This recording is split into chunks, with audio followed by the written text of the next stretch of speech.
this week, the Celebrity Hot Tub is brought to you by the Alternative City Shop. Let's go.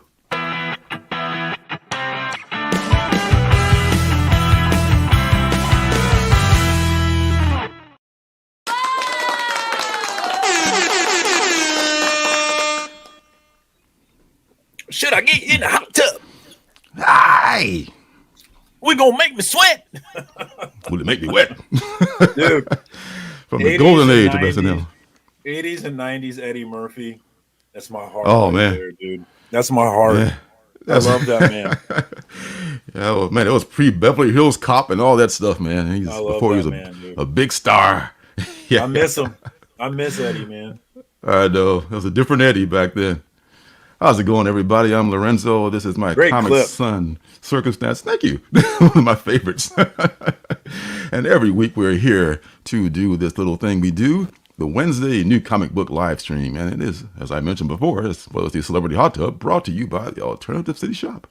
I not only love reading indie comics, but I've self-published several indie comics of my own. You can find them on my Alternative City Shop, which has a link below this video. There, you'll find, along with my comics, t-shirts, stickers, and mystery boxes, you'll find pins and magnets that I call CBOs, or comic book originals, which are buttons, magnets, and pocket mirrors that I make from superhero comic books. These are one-of-a-kind items made from images cut directly from comic books, not photocopies, so each one is unique. Hey. That's like you say. All right. Oh, yes, sirree. I can't get it out of my head. Sorry. I know. What a great thing. Happy New Comic Book Day. It is so good to be back for another Merry Christmas. We get to do Christmas every week, and who could beat that? What could be better than that? We've got Space Case cards in the house. Want to know if we can get that Shawshank Redemption review? I highly doubt it. I didn't get the chance to watch it this week. No. Sorry, Space Case, but it's on the list, and I swear it's going to happen soon. You know what? There. Busy recovering from the whole back thing, so you get a chance to watch much. We also have the lovely Miss Janet here, so I think we're going to be okay tonight, guys. Absolutely. And Sledhead was here. Sledhead was hanging out last night for a little FOC and chill. Good to have you back for tonight, Sledhead. Always good to see you, my man. We've also got Larry. Larry, but not Larry Love. It's not Larry Love. We got Larry Maria. Larry Maria. Greetings, friend. Go make sweat. We got Brian LCS. We got Brian in the house, the man, the myth, the legend behind the CBC Awards. The big show is on his channel this Saturday, November 2nd, to find out who the big winners are. Will Lorenzo finally get that review title that he deserves? Or will we lose to Robbie one more time? Tune in on Saturday to find out. Yes. Hey, I'm back. Hey, it's tea time for this Larry too. So yes, sir. Well, welcome to tea time, Larry. Whichever Larry you may happen to be. The PNW is well represented tonight. We've got the man Damien, aka Sleepy Reader 666. What up, Damien? Always good to see you. What's up, Damien? Good to see you, my friend. I've heard. There's a petition to replace me with Damien after he filled in for me a couple of weeks ago. We'll see how. I have nothing to do with it. He was highly popular co-host there. Might kick me out of my spot, but he's the man. So how could I be upset? We also got who else we got? Phil's Treehouse is in the house. It's Never enough Phil's. Phil, I don't feel like I see your face anymore, Phil. I miss seeing your face, Phil. Come on. Yeah, man. And has Phil ever made a first appearance on FOC and Chill? Am I 82 episodes in and I've never gotten a first appearance from Phil? I don't think I have, Phil. What's going on? He's going to guilt you the same way you guilted me, Phil. You're damn right I will. I'm not above it at all. I'm not above that. Not at all. Not for a single moment. Yeah. So, and that is everybody we got so far. I'm sure we'll have more creeping in tonight. But let's get to these. Well, actually, do we have any drama or any news to talk about? The Yankees are up 4-0 right now. And greetings to those watching on the stream. Also, greetings to those who are watching on the replay. As I always forget we always forget. Shout them out, folks. We love you too. Thank you for tuning in. I always forget them on Tuesday nights too. I need to start remembering that. Yeah. They're a very important part, man, because everybody can't be live. It's a fun thing. But speaking about those Yankees, what's up? Oh, we just had another come in. Ross came in. What's up, Ross? See you, homie. Thanks for joining us tonight. King of the United States. What's up? What's up? What's up? What's up? All right. Yeah, those Yankees, man. Oh, man. Well, the Cubs came back from 3 down, from 3-1 down, so it could happen. Stanton hit a home run. I'm sorry, real quick, Sled. I'm a new man. I've been reading my books. I've been doing some major catching up ever since I got hurt. So not as true as it normally is. I am very caught up on my books actually right now. Ooh, I'm catching up on mine. So before you know it, we're going to be like, there's authorities on comics that are out right now. Read this one today. And what'd you think of that one? I don't understand. Really? Is this in continuity? Did Magneto die and destroy the Earth? Or is this I don't think so.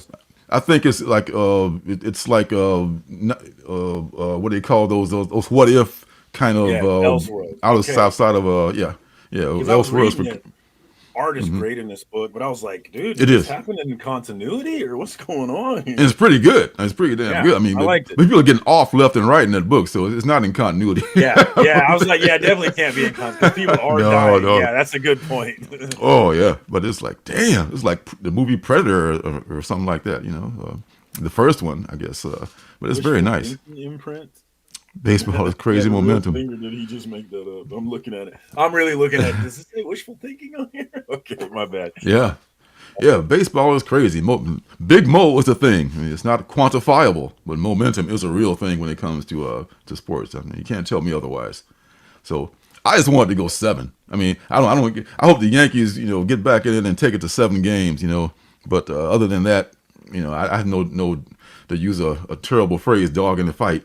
But I just want to see a good series. And so far, it's been, if it's ended tomorrow or tonight, it would be Freddie Freeman as the MVP, a la Kirk Gibson, with his bad leg and everything. 3 home runs. Or was it 4 games, 4 home runs? 4 home runs. Atlanta Braves are like, can't use him. Sorry, you got to get rid of him. But what it was about a money thing. They had a good guy right behind him, and it was about a money decision. So he had to go somewhere, It'd be nice to have an embarrassment of riches like that, as some teams do. And the Space Case would like to know, is there some aversion to Shawshank Redemption? Absolutely not. Absolutely not. I mean, I'm quite the opposite, in fact. I'm looking forward to watching it, but I just, whoa, here we go. I'm looking on my wall for 24 years. Oh, yeah, there it is. Yeah, so I'm really looking forward to it. I kind of put it on the back burner because of the now I got my physical issues out of it. I can sit down for a long period of time now, no problem. Been to the chiropractor, I'm straight. Just gotta take it easy for the next few days, and I'm good. How about you? How's your leg thing going? I'm getting closer and closer. I can walk, not normal. I'm still limping, but I'm getting closer and closer every day. So yeah, I'm feeling great. Not nearly as much pain as like the past month has been a ton of pain, but that's pretty much subsided, and I'm through the hard part right now. So I'm feeling good. Okay, that's good, man. It's good to hear. Yeah, read the story. It's interesting. So that won't spoil anything if I read the story, huh? I mean, I was worried about knowing anything about it. I want to go in like totally like I've actually never read the book. Okay.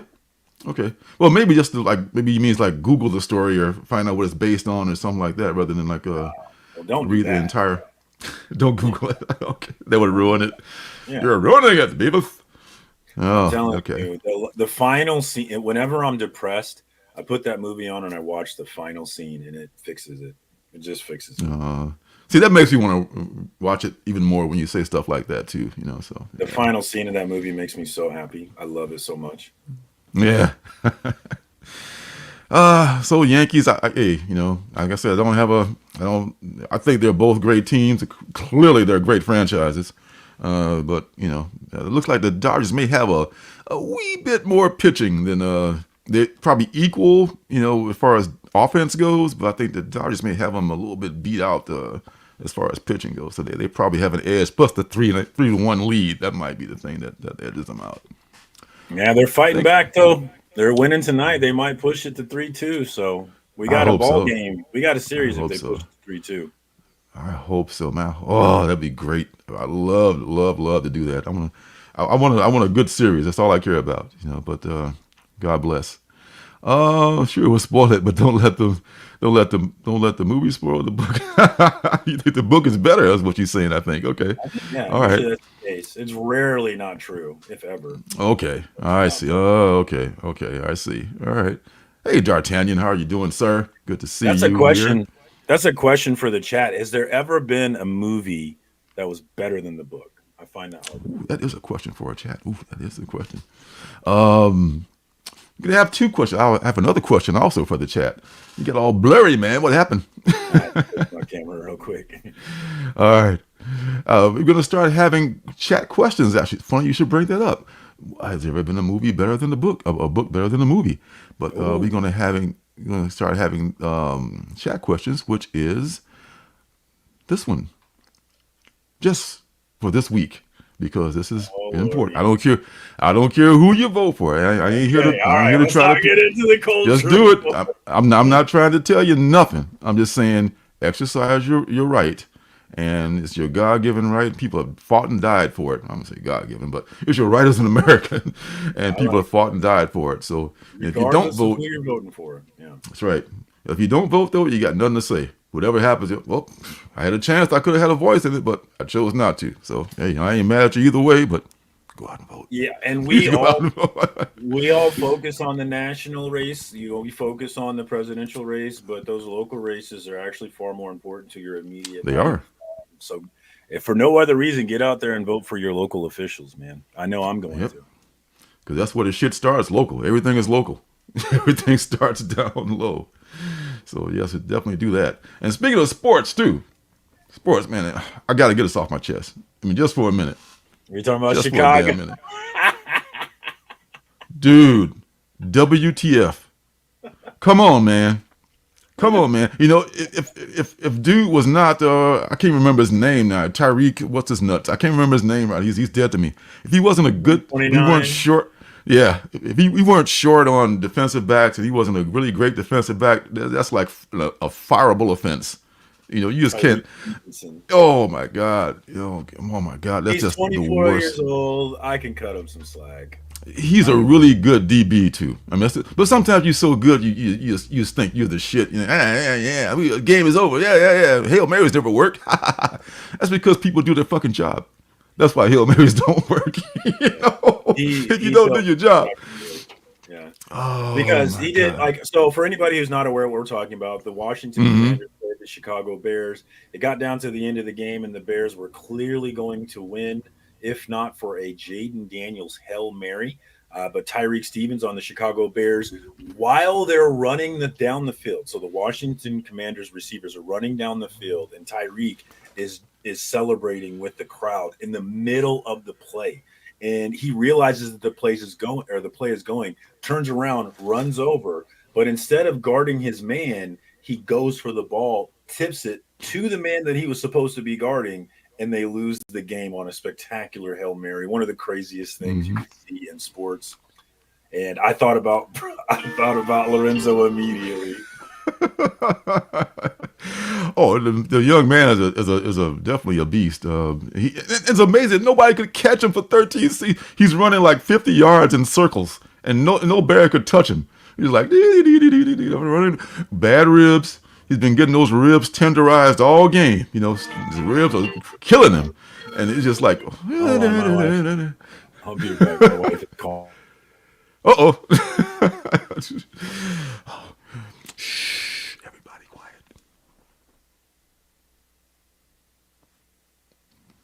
Is he in trouble? I don't know. Hope everything's okay. Everything's fine. Apparently our garage is not opening, so I'll be right back. Time to do domestic work. All right.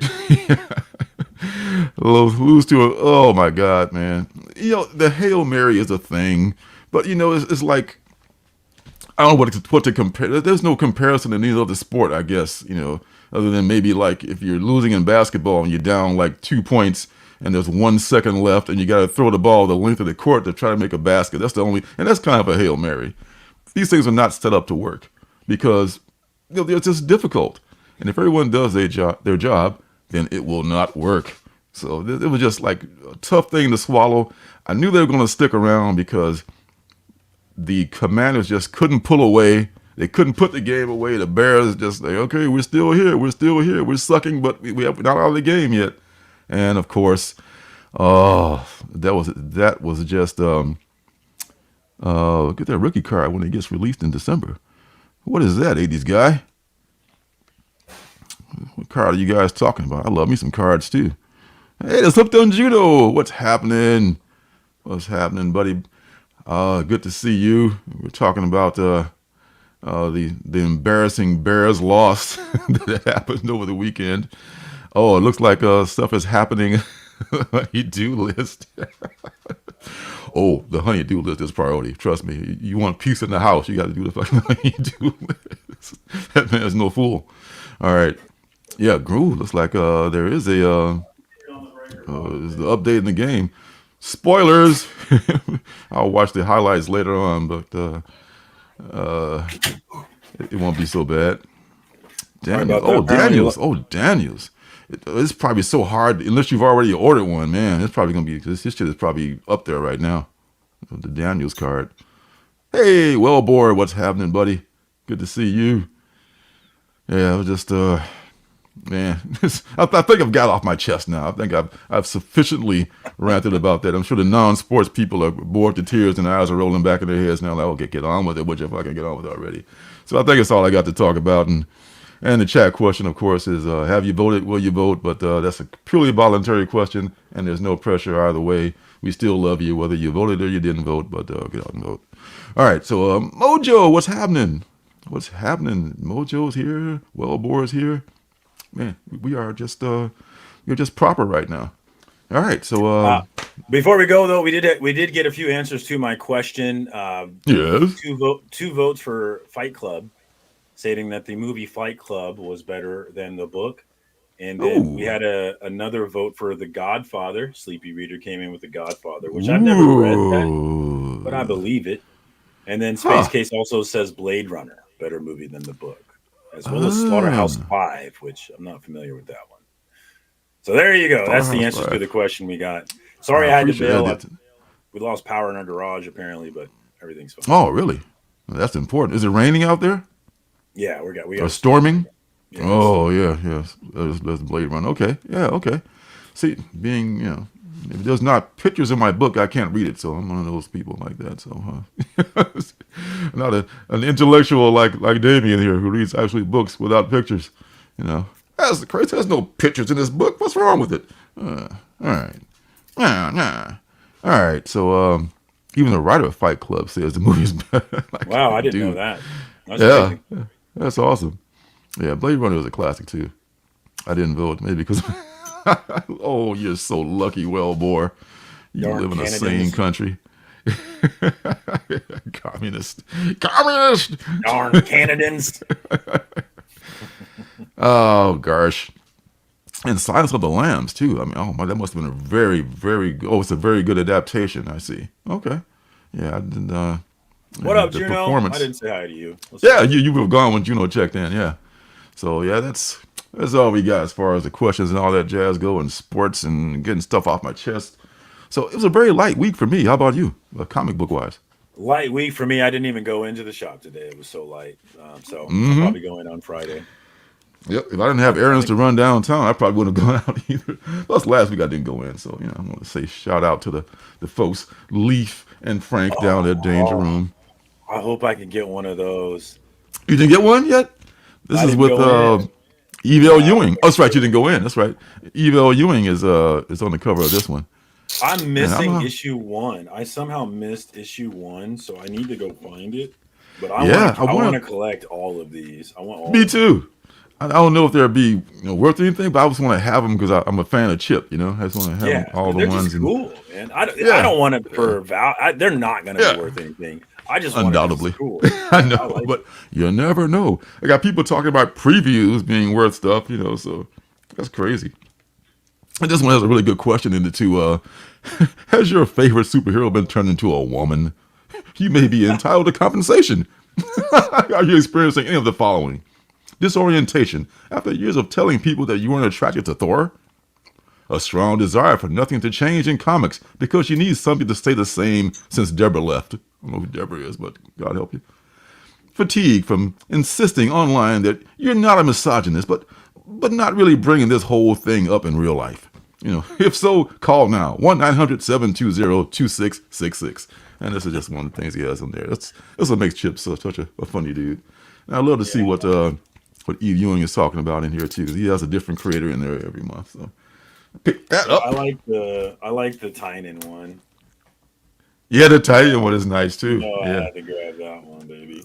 Yeah, I need to go find it. I want number 1, and I will actually pay for it. I want it so bad. So I need to go back and find that somehow. Yes.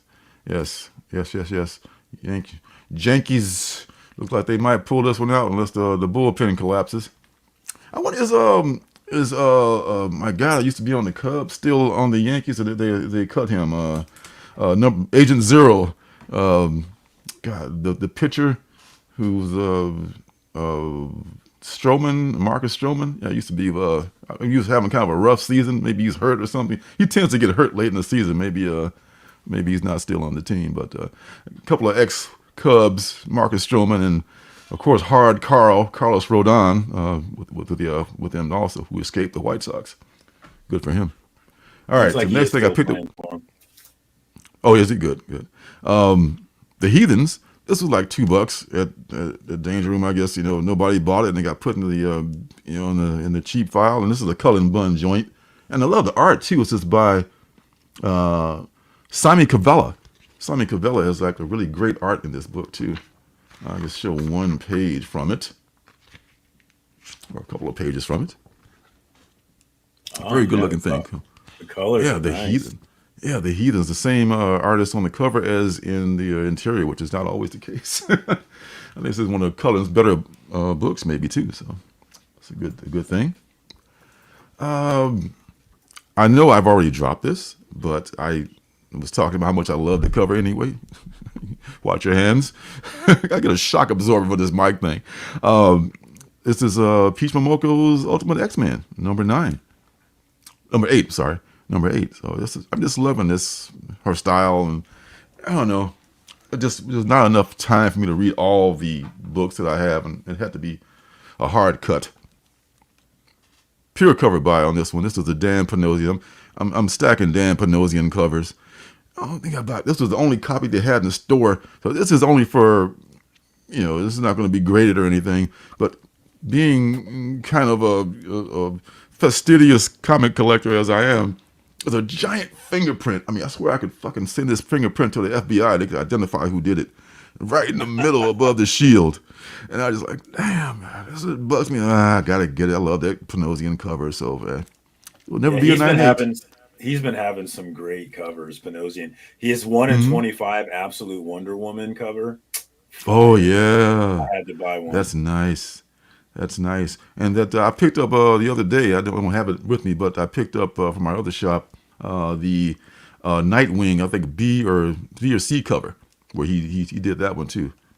And the cool thing about DC is that they put the A covers inside their cardstock covers. So you really get 2 covers, in one on the outside, one on the inside. Very cool. DC. So that wasn't a mistake then? I don't think so. No, I didn't know do it with a lot. Yeah, they do it with a lot of their books. I never noticed that before. That's crazy. Mm-hmm. This is a one-shot from Jay Stevens, Dwellings. Man, this is such a good series. I love this book. This is the Halloween edition. It's like only $5.99. The ongoing was like, I think $9.99. So it's almost half, the price of the ongoing. But it's still a lot of book for your money. And I know Jay Stevens' stuff is going to be just so awesome. And that Harvey style with a dash of horror. Just in time for Halloween. So that's what's up with that. And I think the last few is, this is the last one from this week, actually. Mark Spears' Monsters, number 1. This is a second printing. These flew off because of the amazing art that it had. I finally flipped my Bridezilla copy. I have a little bit of trouble selling another one, but the art is fantastic in this book. He draws the interior art and he does the covers too. Honestly, the story, it didn't knock my socks off. It was like, okay, which is, I hate to stereotype, but a lot of times the people that are excellent artists are not always great writers. But it wasn't terrible. It wasn't it wasn't like, oh wow, this is a great book. But I think the main draw it's going to have is, through just the art, and the art is fantastic in all these Mark Spears books. He does lots of other books as well, lots of other covers, as you know. We got Lisa sneaking into the chat. What's up, Lisa? Good to see you, homie. Hey, Lisa Nova. Space Card says, I'm a great buyer. I need a flipper. Are you flipping that on eBay then? Is that where you flipped it, or you go on Whatnot? I do eBay. Whatnot is a little bit too it's a little bit too fast paced for an old fellow like me. I may get on there at some point, but I just, I'm lucky to put stuff on eBay. I don't know. I'm a great buyer. I need a flipper. That's awesome.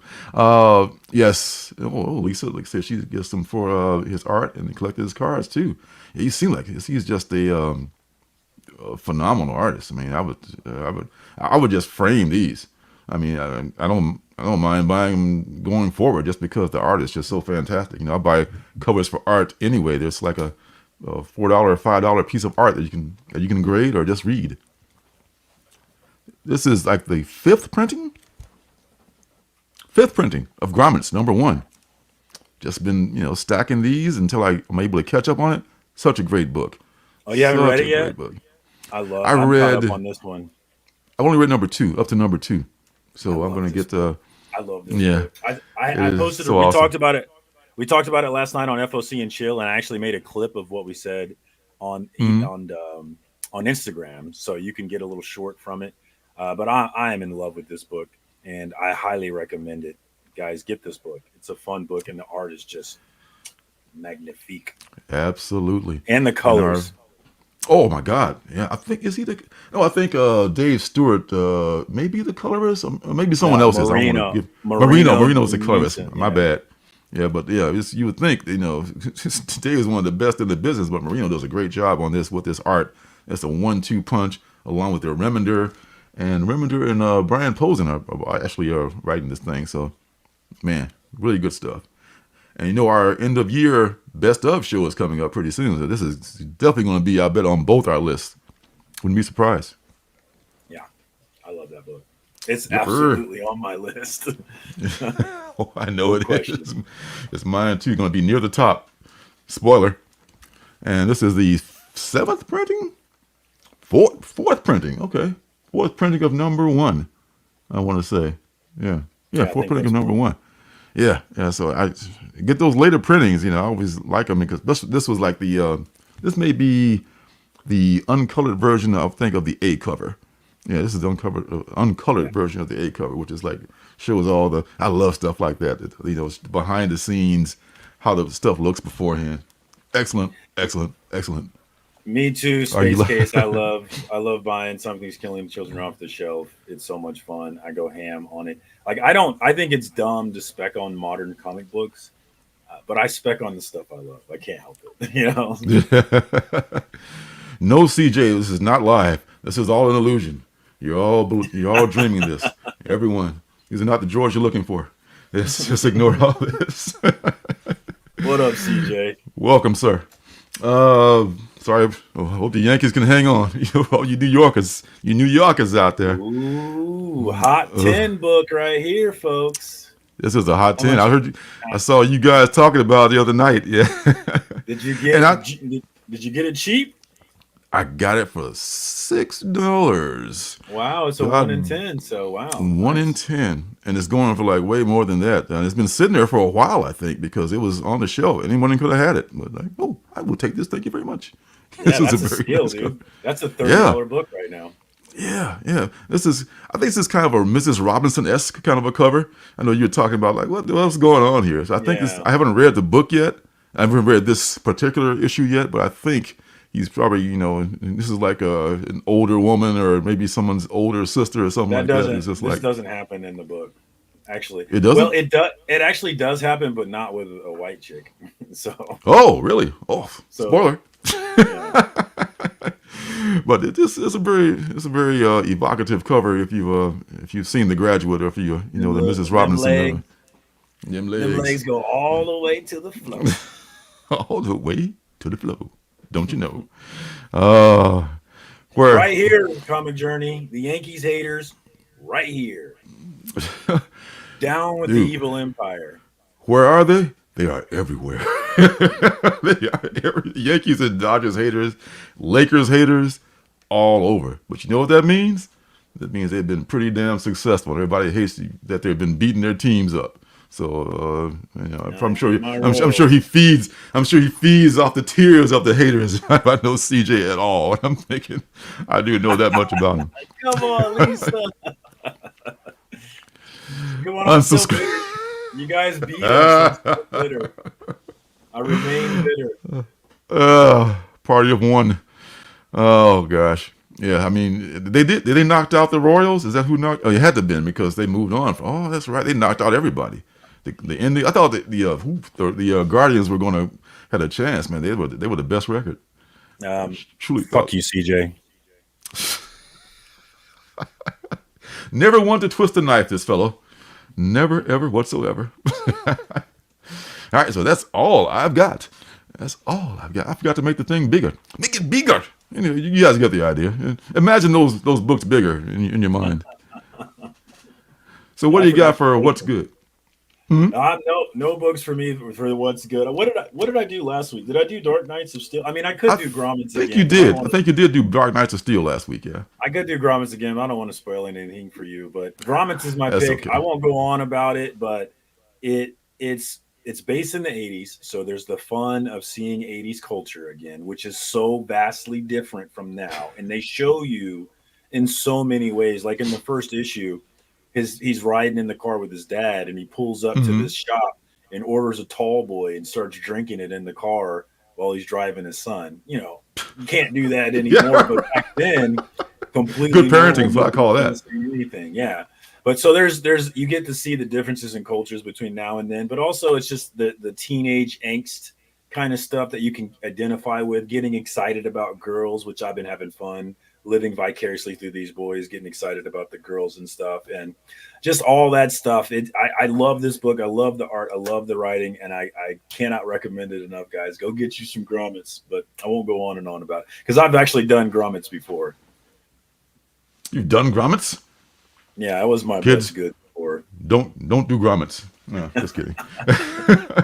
Stay in school. Don't do grommets. All right. Well, so now we're going to do the real what's good, which means we need to do the intro, and then we need to make you big. I've trained you so well, man. You're so awesome. You are an amazing fellow. I love you.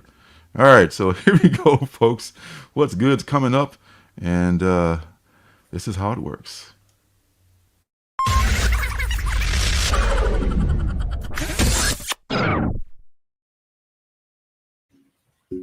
Oh, welcome to What's Good. All right, the first thing I'm going to talk about is something that I actually it does glow in the dark.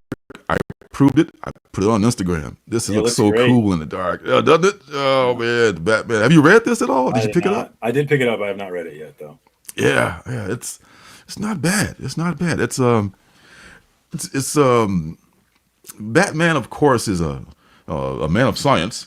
And he's not really into the werewolf thing. It's hard for him to wrap his brain around that, even though he's literally trying to date Zatanna right now.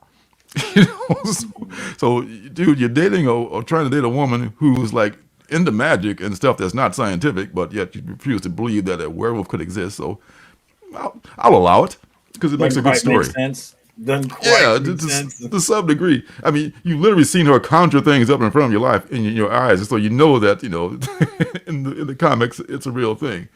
But Rodney goes with it. He rolls with it and uses it as a premise, I guess, to make a point later on in the story. So the dialogue is like pure Rodney. He's got a good way of writing dialogue, and he's got a good way of expressing mystery and intrigue and stuff like that. And he's great. If you haven't heard the podcast Run Fool, you should check that out at whatever you get your podcast from if you're a podcast person. And he's got a great voice for telling stories, and he's already a great storyteller, so check that out. And putting him on this book with Batman, who's always a dark character, and then you throw in lycanthropy and all that. This is just a can't miss kind of a thing. So yeah, and at the end of this first issue is like, I kind of knew this was going to happen, but I didn't suspect how it would happen. So we'll see what happens going forward with issue number 2. Do you know how many issues it is? I think it's, I don't know off the top of my head, no, because it didn't really say in the description. But I don't know. I'd imagine it's probably limited to like 5 or less, probably, because he's pretty, he's pretty well stretched right now. So I couldn't see him going.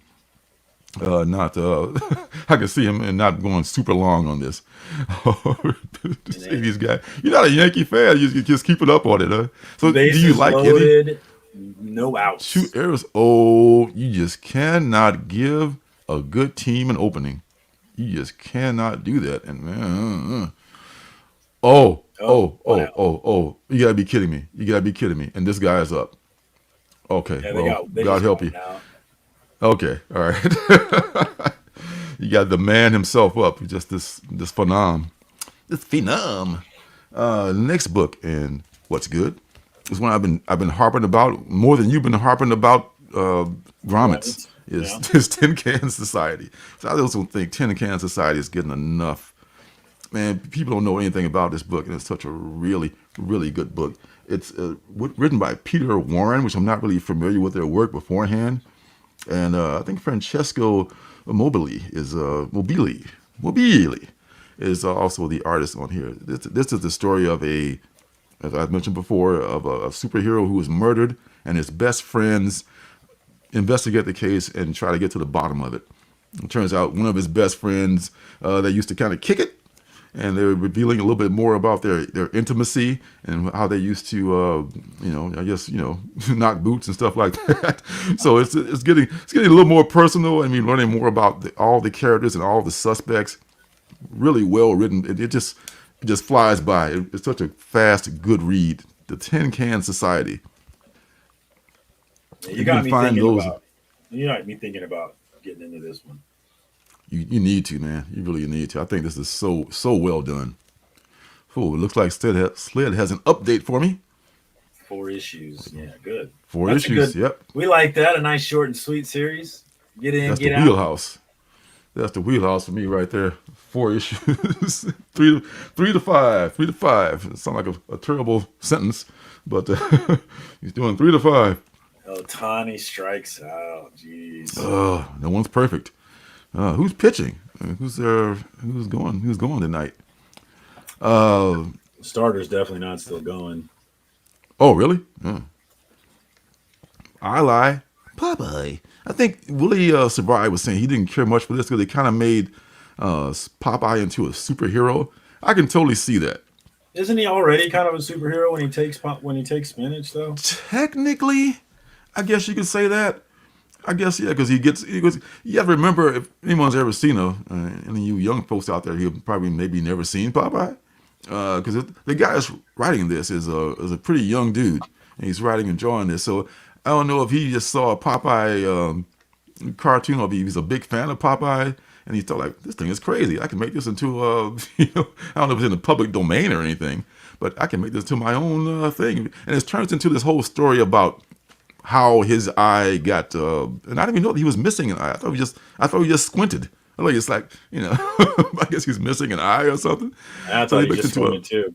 Yeah, it makes into a whole story, and it's a little wordy, but it's necessary because it tells the story that needs to be told as far as why we're doing this. And I think it would work better if it were an animation.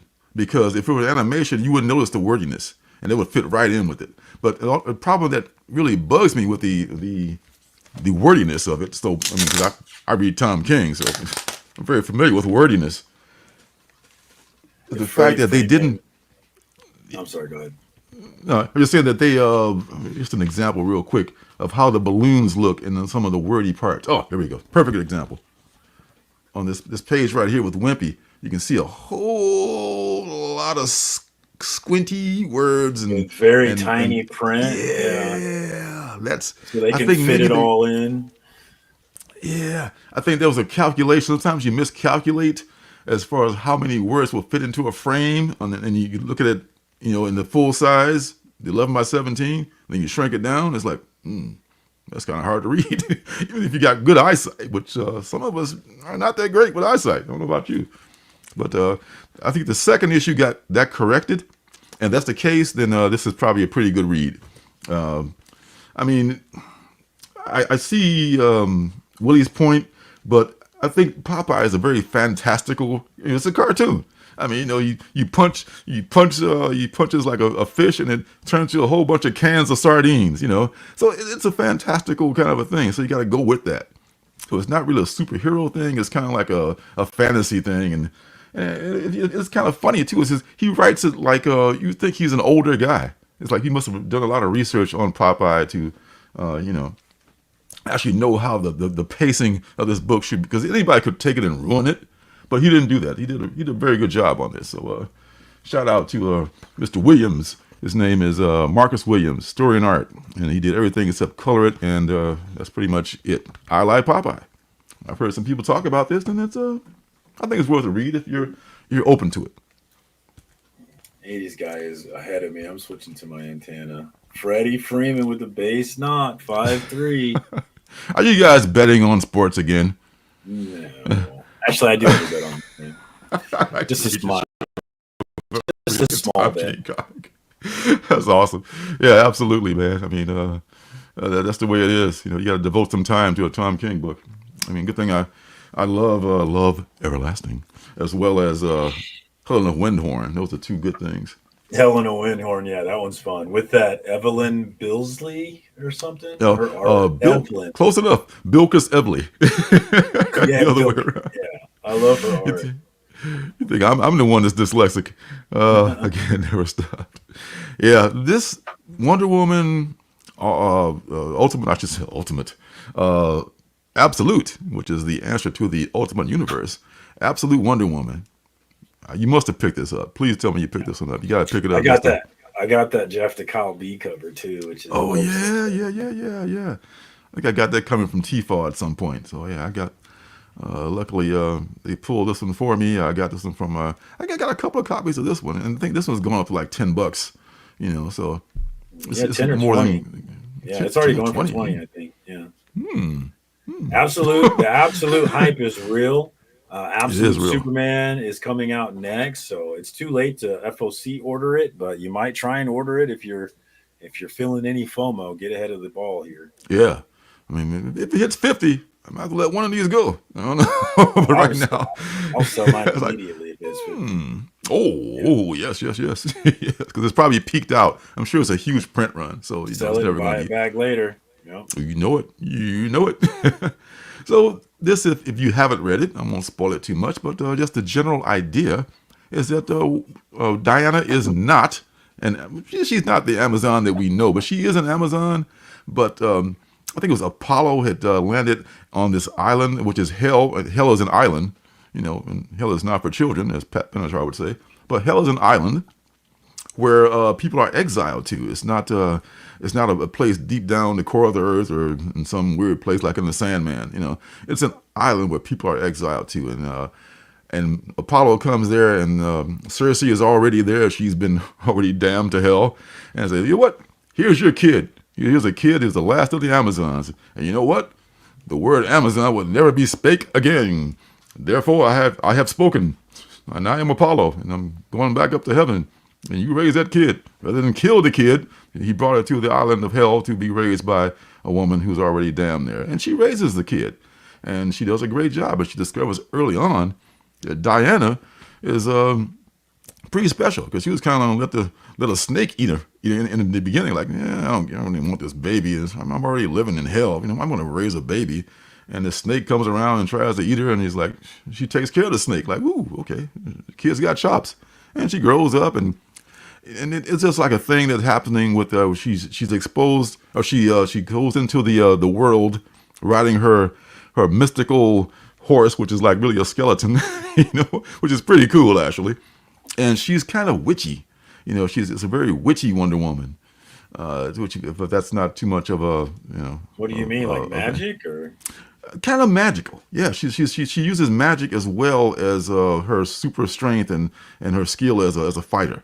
So it's a very interesting play on Diana, depending on how they develop her personality. I think because her powers seem pretty cool, but we'll see how the writing goes. Who's the writer on this again? Kelly Thompson. Kelly Thompson. Okay, yeah, could be good. Could be good, and it must be good because people are buying the hell out of it. So absolutely worth it. Tie ball game in New York, by the way.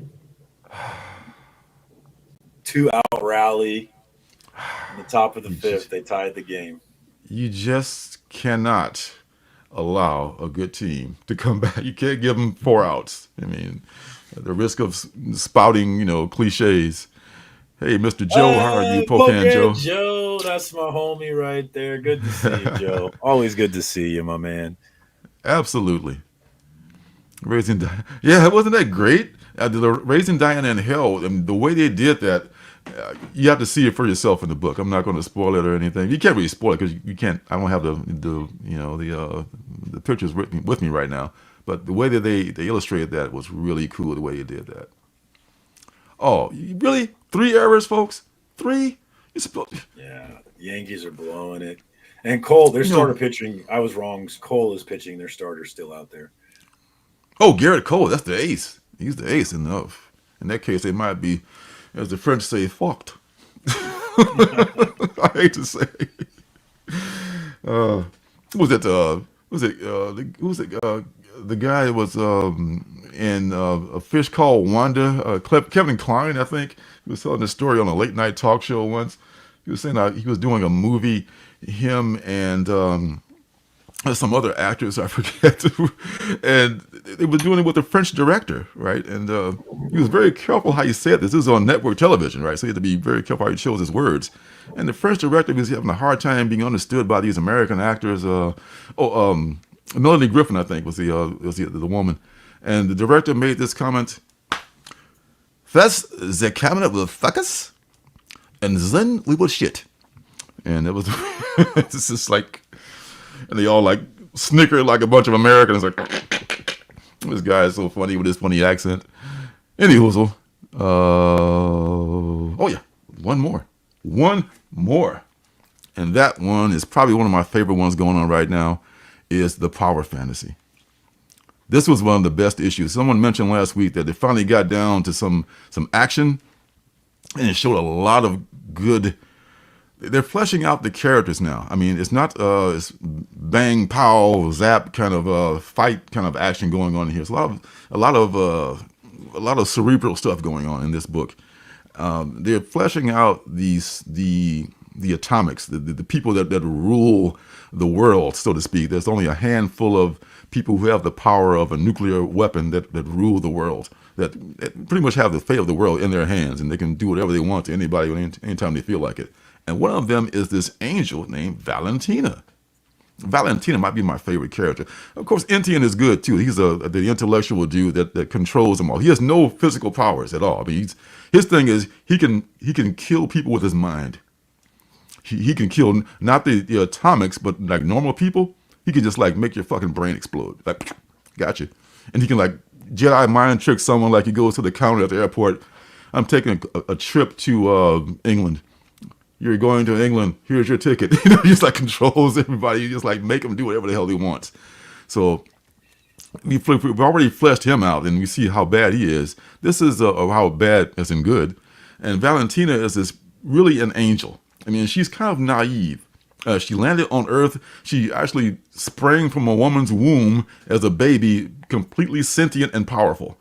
And they didn't know what to do with her. I was like, oh my God, this baby is speaking, and it's like got the superpowers. It can like just we can't do anything to it. One thing that nations would hate is to have an entity like that they can't control. That's why superheroes could never exist, because we must always be in control. We must, this is a weapon. And they tried to train her to be a weapon, and she was like, I don't want to do that. And she just flew off. So she became public enemy number one for all the nations. And there was an instance in and they'd have no problem, and by they I mean the nations of the world, have no problem with killing a bunch of people to try to get to her. And they tried it a few times, and it didn't work. And luckily, she's not the vindictive type. I mean, she just kind of like shook it off. Dropped a nuclear weapon on me. That sucks. It burned her clothes off, but she just like shook it off and kept going. It's a very, very cool the way that these characters are so different. Their personalities are different. Some of them, like NTN, even though he has this power to make people's brains explode and all that, he's very ethical. I mean, he would not, and it's a good thing, because this is a power that, an ethical motherfucker should not have. To make people's brains explode. That wouldn't be ethical for me to do that. But for the better of mankind, I'm going to kill the Russian president. Like, boop, he's dead. So he's able to do that, but he only does it. It's kind of like a benevolent God, if you will. He's kind of like that. So a lot of great characters in here. I think this is going to be something. I hope it's ongoing from Kieran Gillen, Casper Weingart, who did what's that series? I can't remember, but he's a very good artist. The Power of Fantasy is the shit. You can still pick up second printings or later printings of this if you haven't jumped on already. So I'm gonna trade weight that one, but I'm definitely gonna grab it. You can trade weight, get that first arc if you want. Yeah, you would think. So I think it's worth picking up if you love a good indie book. I want to see them drop a nuclear bomb on her. So yeah, I want to see that. Oh, that's one of the.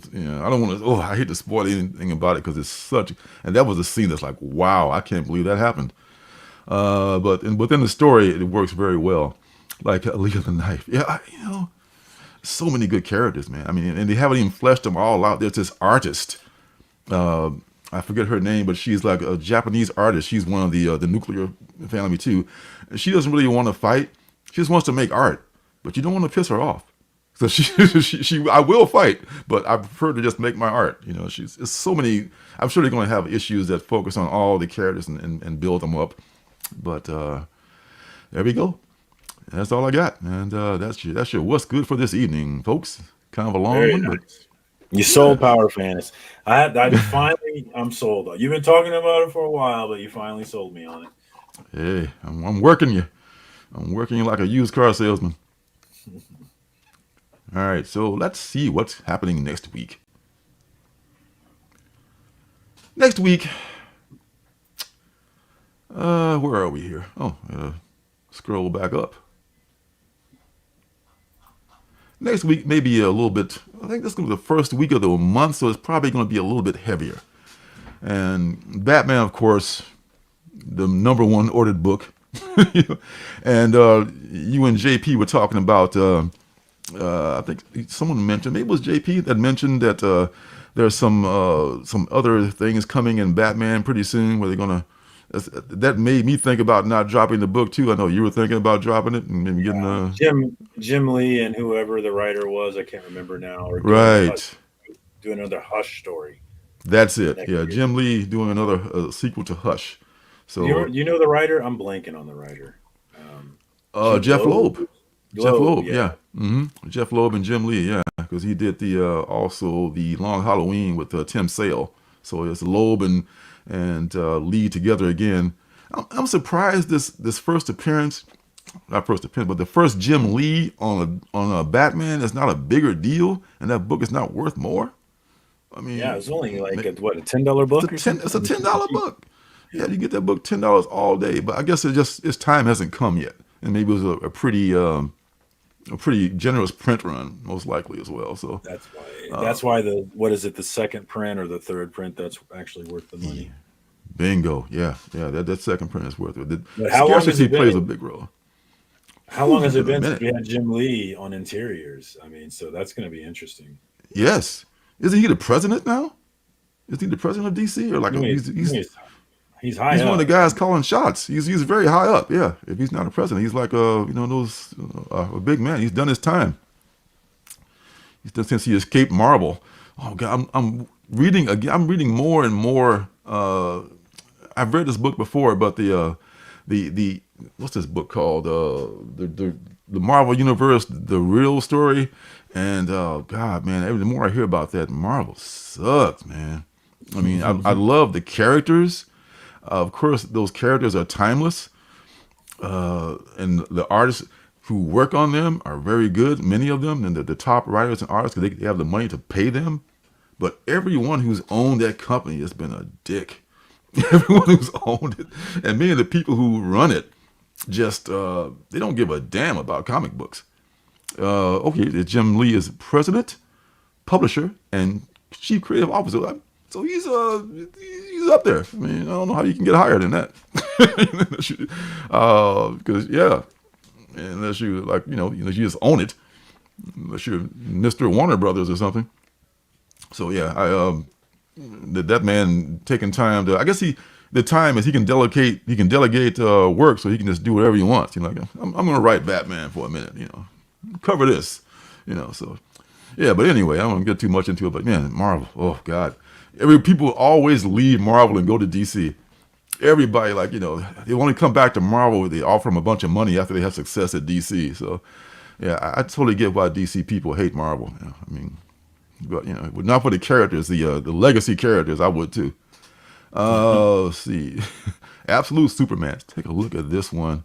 This is the big one. This is the big one. Absolute Superman. Because this completes the trilogy.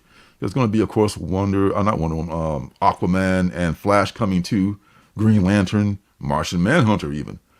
But this one's written by Jason Aaron and Rafa Sandoval.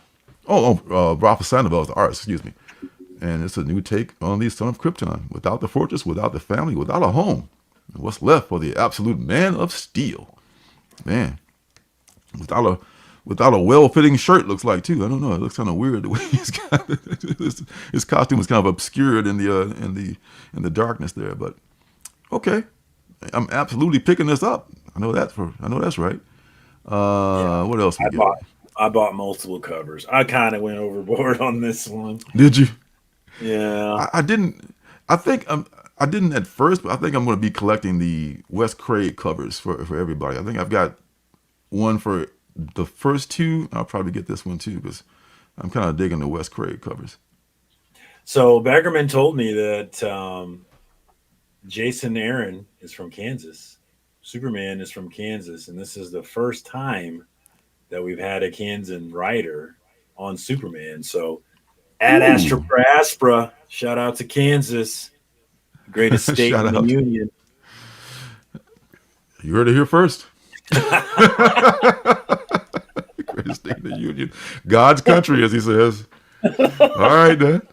Who am I to argue? Are they doing Absolute Aquaman? Is that what they're doing? Oh yes. Okay, yeah. Well, he's the creative CEO.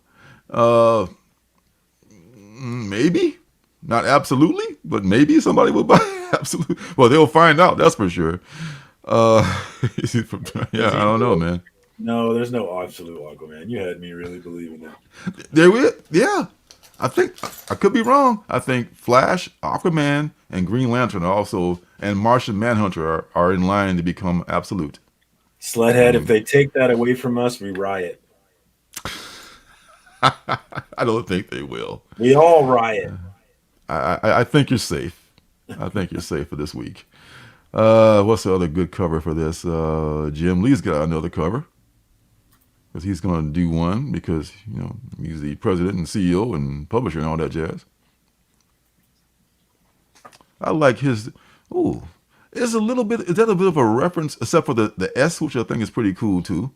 I like this version of the cover of the costume better. Is this the Jim Lee? Yeah, this is. Mm-hmm. Yeah. Mm-hmm. There's also black and white of this one that I snagged. Yeah. I mean, he doesn't really have a belt. He doesn't have gloves or really. He has, he doesn't really. It looks like a little cosmic thing on his gloves. I kind of like that. Yeah, his braces and stuff look like they're power, like his boots. There's energy coming from there. That's what I'm thinking. Maybe it's the energy, his power comes from those things.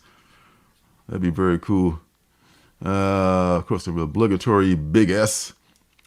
You got a big S. All right, what else? This is Matteo Scalera, the one for 25. Okay. Not bad, not bad. There's a million of them here. Here's this one here. Is this Diamond UK Fabrizio Di Tommaso full bleed virgin variant. Ooh, I didn't get that one. Is that incentive? This I think is must be a store exclusive. UK Diamond UK. So man, you gotta get, not only is it Diamond, but Diamond UK. So I mean, it'd be hard to get this even in this country. I'm thinking it's kind of cool, and I love the full bleed like it's painted on canvas, and they kind of just left it to let it bleed to the edges there. That's cool. Good luck finding that though in the U.S. of A. And the good old U.S. of A. And speaking of this is a Midtown deal here. So Dan Panosian, man, he's been killing it for a while though. I mean, I've been loving his covers even on Alice Ever After. Even the stuff like non-superhero stuff. I've been loving all of his covers. Panosian, he's rising. He's rising in my opinion of my favorite cover artists, who I just will buy anything that they make. He's had some. And there's a Jim. Mm-hmm. This is the one you were speaking of here. Yeah, but that's not the one I got though. So really, T-Fall. Mine is more sketchy. Oh, so more sketchy than this. Cover, but it's sketchier. So I don't know. Because this is a 1 in 100, right? Where the one that I got is just, they're calling it the B cover, but it's not showing on here. It's not. Yeah. So I think they have the wrong image because it says cover B Wes Craig. So I think they just have the wrong image, is what it is. That's what it is. Sometimes it gets mixed. It gets mixed up sometimes with the League of Geeks. They got a lot going on. Yeah, there's a 6-1 mixed up though. It could be. Someone dropped the ball. Someone made the 3 errors in the inning. Yeah.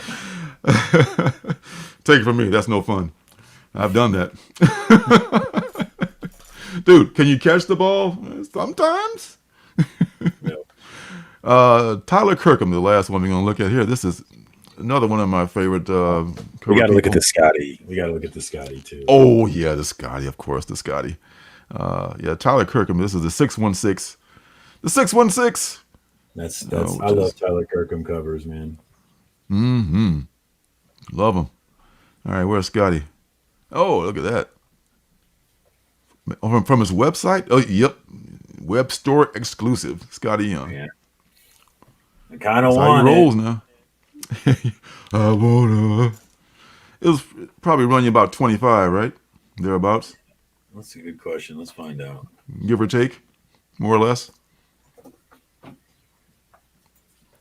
This man is like he's just living the life. He's got his own style, and he's owning that style big time, and it's paying off for him. Very, very, very cool. I believe it's sold out, actually. Dang. Wow. Sold out on his web store. Oh my goodness. You gotta go to the secondary market now, and God help you. Going to the secondary market. Yeah. All right. Oh no, it's not sold out. It's $30. He's got an SIKTC cover that I'm going to buy on Friday when I get paid. It's also $30.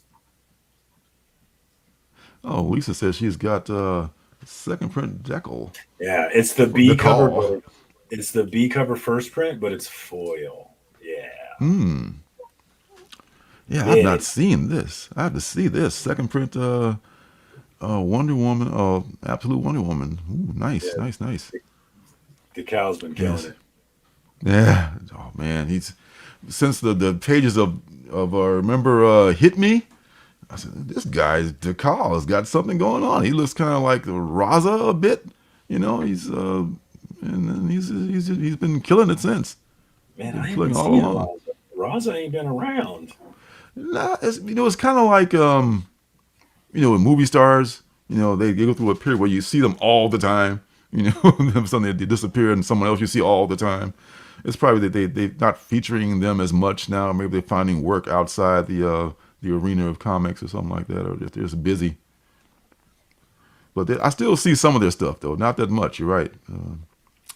All right, that's not KTC there because we have no idea who or what they are. If Raza walked up to me and slapped the hell out of me, I wouldn't know who the hell they were. Like, who are you? Strange person. Why'd you slap me? All right, SIKTC number 0. How about you, Mr. Tinyan? Yeah, the fourth? That frizzy cover is so nice. I bought 3 of them. Oh, really? Really now? Let's see.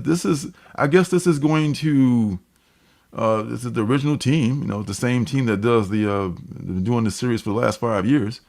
I guess we're digging deeper into, they didn't really talk about her origin before the Archer's Peak thing. So maybe this is going to dig more into that.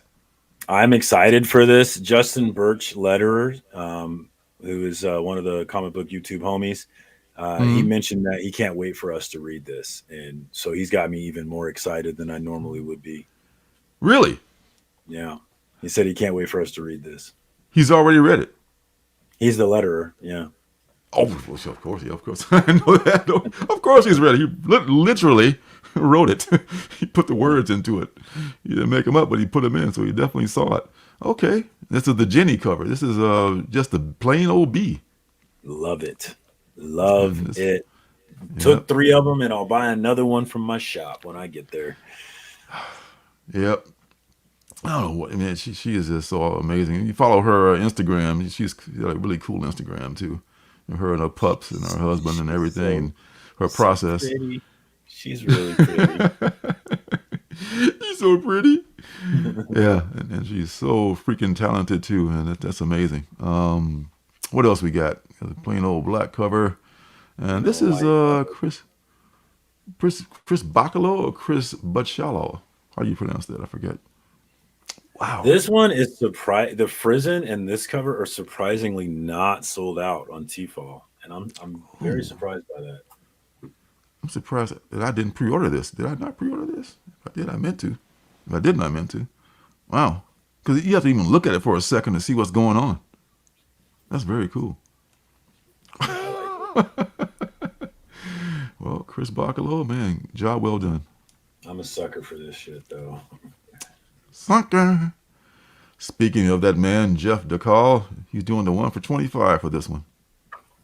Yeah, I've been loving his covers lately, but I'm good on this one. It's not bad though. I like it. If I can get it for like under $10, I consider it. Yeah, which you very well may. Sometimes you can with my comic shop and places like that. Huh. Half issue. Sledhead says they should go old school. Half issue in a polybagged Wizard magazine. Let's go. Why not? Bring it. Oh my God! Remember half issues? Oh my God! I think I still have like a She number 1/2 or some book I have of 1/2 somewhere buried in my collection. Oh man. I like that first comment. I don't know what's happening, but I'm hyped. That's exactly me. I don't know what's going on, but I'm excited. I'm excited. I'm totally excited. Oh, I didn't see that. I didn't see the 1 in 50. Oh, that's nice. Oh. This absolute. Gino's not having any other absolute stuff, huh? Okay. All right. I admire your lack of FOMO, but yeah, me too. I'm all in on it. I'm totally all in on it. This is Jay Lee. There's a 1 for 100 and a 1 for 150. Look at the 1 for 100. They're basically the same book. The 1 for 150 has like no color. Yeah, that is not my socioeconomic level. No. I mean, it's nice, but I could not pay a lot of money for that. I'm just, even if it were, no matter how nice it was, I couldn't. A little bit too much for me. I love that 1 and 200. I'll never own it, but I do love it. Oh yeah, man. This is the guy who I bought a Milestone Blood Syndicate #1. I pre-ordered it. I didn't buy it. I did buy it because I paid for it, but I haven't gotten it. Milestone is going to do Blood Syndicate #1 to some series, which is the old the old Milestone series, not imprint, I should say, not a series. That Mr. Murphy has also done the #1 for that. And it's a sketch cover, and this one is crazy. Wow, very nice. A lot of great covers from this. Oh, and they go on and on and on and on and on. Oh my, Jerome Opeña. Yeah, okay. This is what? This is like a one. You kidding me? Are you kidding me? Oh, for 500, really? Okay. Well, yeah, it's super rare. This is one of those books that I can do that, man. You know, there's so many books ordered, I would guess. So this is one I might like me that I'm like, I need it. This one I might have a shot at if I get. Depends on when I get to the store and depends on how much they mark it up to. This is a 1 per store. But being as how if I can get this one for like $10 or less, I would consider getting it because the scarcity of it. This is also highly unlikely. It's happened before. Never say never.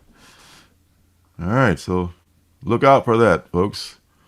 Look out!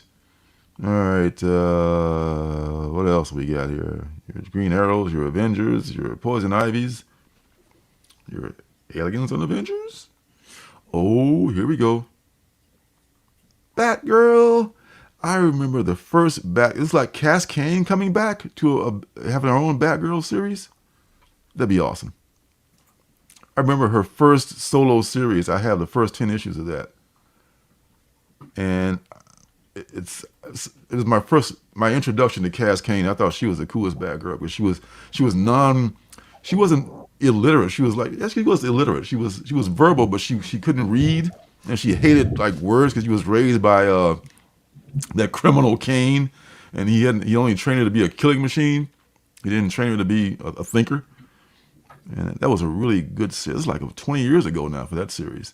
So this is a new beginning for her, I guess. Huh. Oh, she's a group of assassins are apparently showing up to go after her. Oh man, I think she is the best Batgirl to me. I mean, other than Yvonne Craig, of course, which is like shout out Sky Point Yvonne Craig. Jeff DeCall. This is what just a basic cover B, your basic cardstock B, which means the A is probably inside of it as well. Pretty basic, but still complex. Good series. Good cover. This is the Stanley Art Journal. There's gonna be a couple of them by him. Another person that you don't hear a lot of now, but is still making still making covers, of course.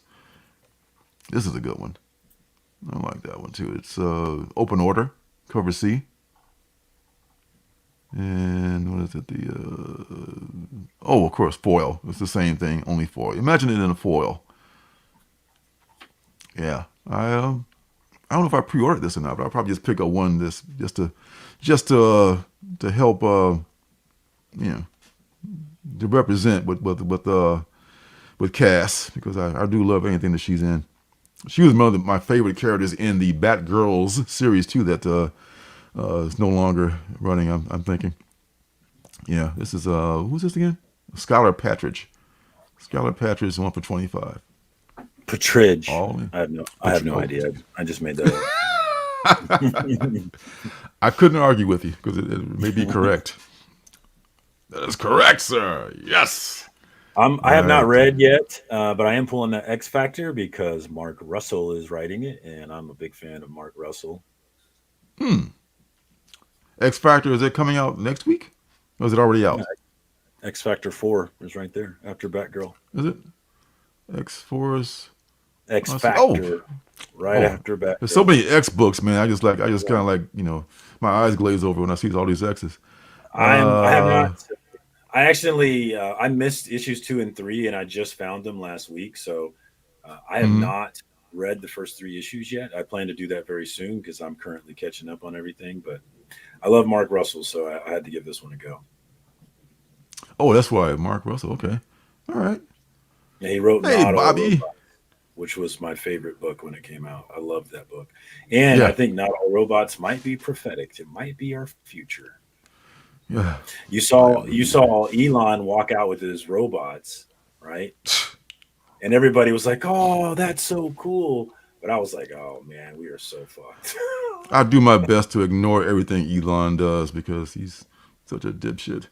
It's just a matter of time till they give those robots weapons, guys. It's just a matter of time till they have weapons. First of all, they're not his robots. Somebody else created those. He didn't create those things. He's just a rich guy that buys other people's stuff and puts a fucking X on them.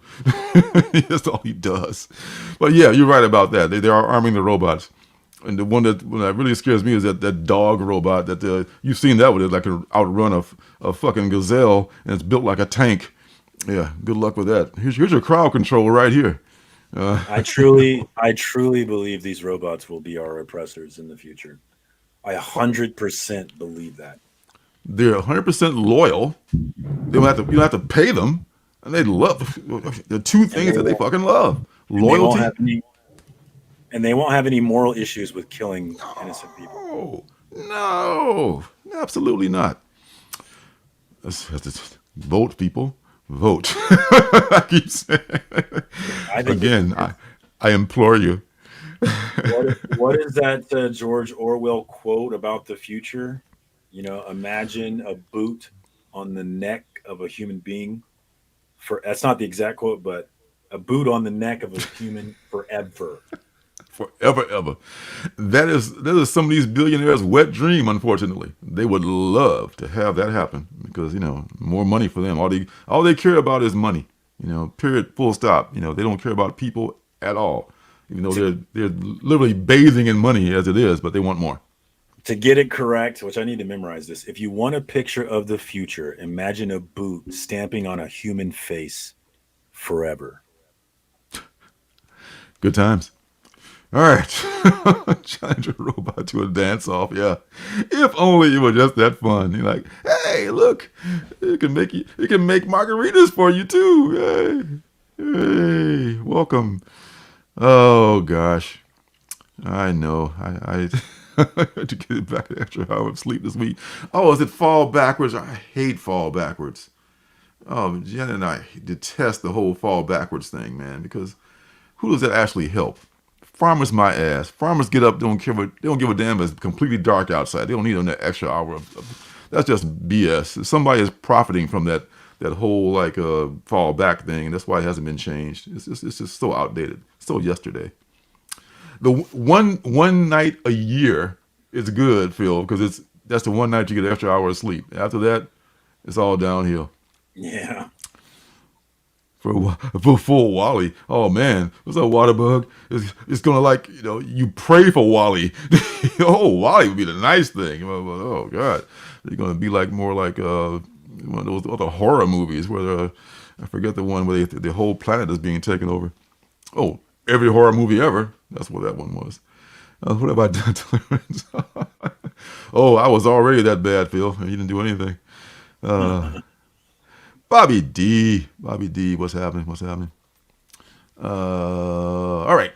So X Factor, you like it because Mark Russell's doing it, and this is a cool cover too. I like it. All right. Back. Oh snap! What happened? Jenny Friesen has a great X Factor cover on FOC this week for an upcoming issue. Check if you're a Friesen fan. Jenny Friesen? It's on wonderful FOC, Jenny Friesen? Oh, okay. All right. Yeah. All right. So where are we? Here we are. I think we found our place again. Let me see if I can get us all streaming on the same. Oh, we lost it all. We've lost it all, folks. Present. Let me see if I can get back into Yikes! the What have I screen done here. to Lorenzo? Oh my goodness. Oh, Waterbug. I missed that. What's up, Waterbug? Yeah. What the hell is happening? Oh man. I'm losing people. Wait a minute. I may be back. I've got half the screen. I don't think you can blame me for this. You can try, but I don't think it's my fault. Blame it's not yourself. my fault. That's right. It's not my fault. Yeah, this is weird. What is it doing? Let me see if I can do it now. Oh, there we go. Oh, man. Gremlins, man. You cannot tell me that gremlins don't exist. You just can't tell me that shit. You can't tell me. All right, so now that we're back, where are we? I'm just as like Yankees are back up 6-5. Oh, are they now? Oh, this is like 2 weeks from now. This is not even the current week. All right, so let's go back here. Let's go back. Way back. Back to the times when cavemen walked the earth. All right, so we were left off at X Factor here. I lost you at the bakery, but now I found you again. Please tell me you can see this page now, please. Thank you very much. Yes, absolutely. All right. Absolutely. Absolutely. All right, JSA number 1. It would be unfair to not at least take a look at this. If the thing will allow us to. Here we go. Yeah. JSA number 1. I was about to say I would never buy this book, and then I saw the writer. Never say never. Jeff Lemire, baby. Maybe I would buy it. But it's like if you go to any vintage stock in the Kansas City area, you will see stacks and stacks of Justice League JSA books and Green Lantern books and Green Lantern books. It's like full of them. Mm-hmm. That's that's one of those characters. That one of those books. JSA has multiple characters, but yeah, it's like Green Lantern, Flash, and probably those. A lot of those are there too. Some people love those characters, but they're in a special group. 6'5". Oh, okay. Update. Whoa, it's still tenuous. It's man, it's just so easy for me. I'm sure all you New York guys, I'm sure some of the folks are like glued to the TV right now after they lost the lead, and they're like, oh my God, my team's gonna lose. After the Cubs won in 16, I'm just like, I'm good. I can just enjoy baseball now. I don't have to. Royals won in 15. Yeah.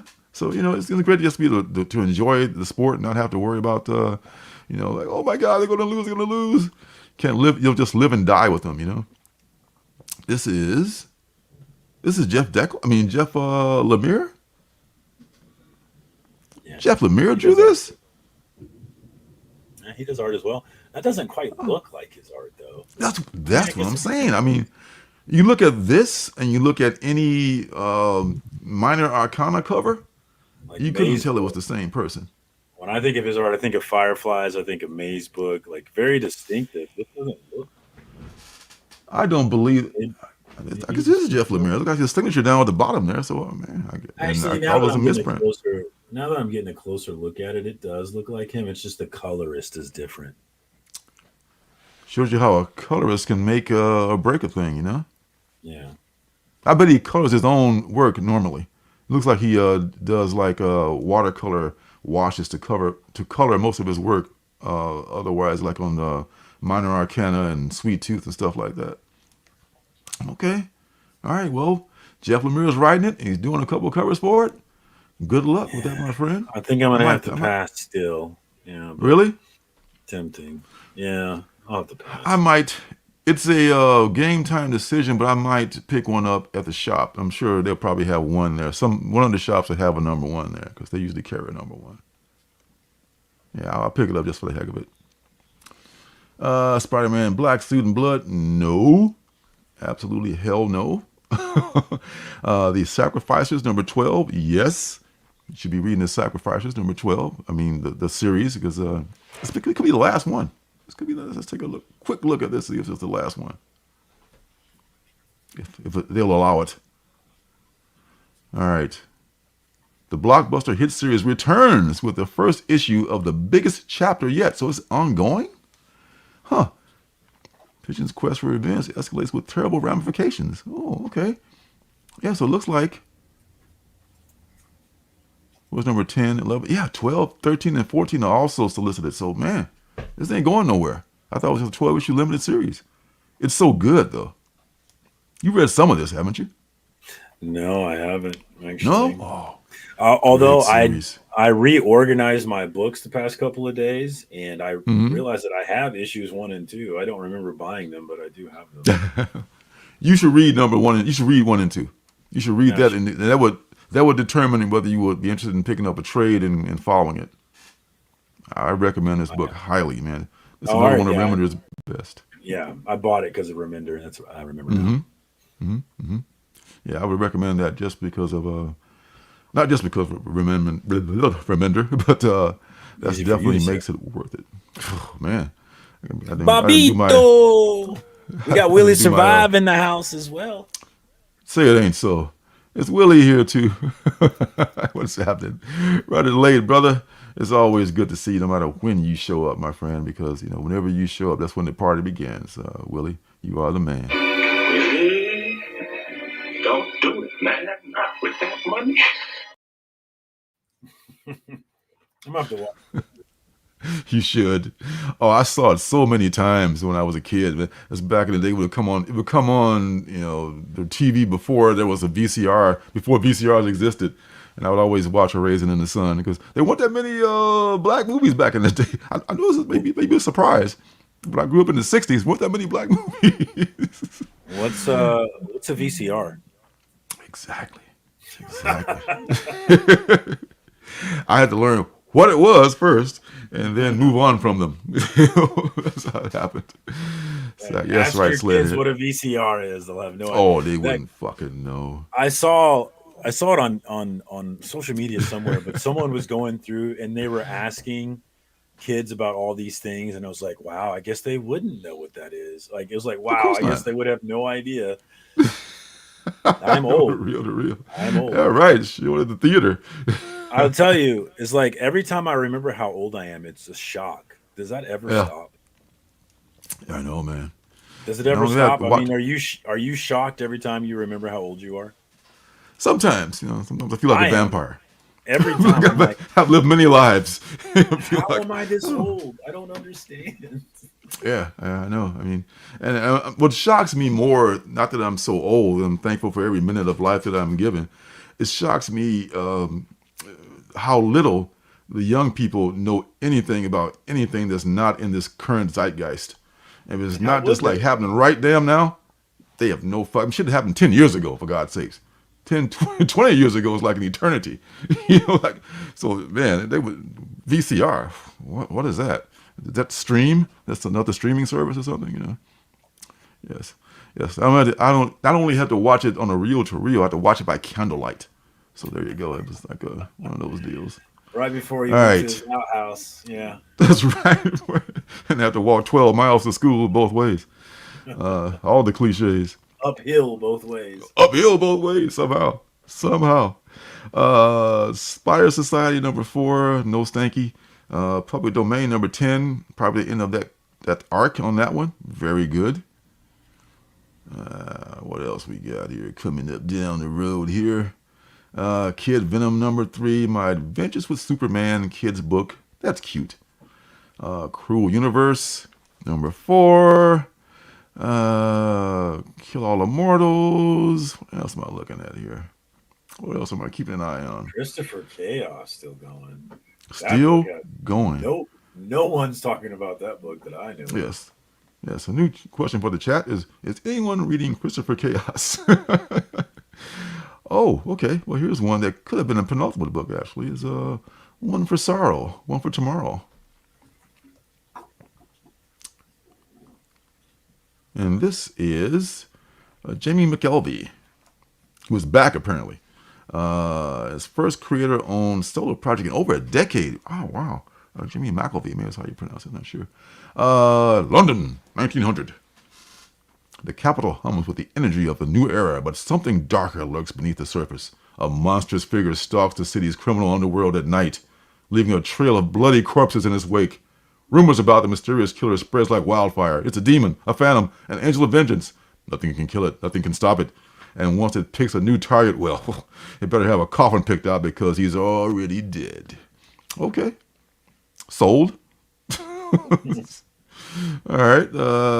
Jamie McElvey. I remember the name. I can't remember their work that much. But coming from Distillery, it's worth a look.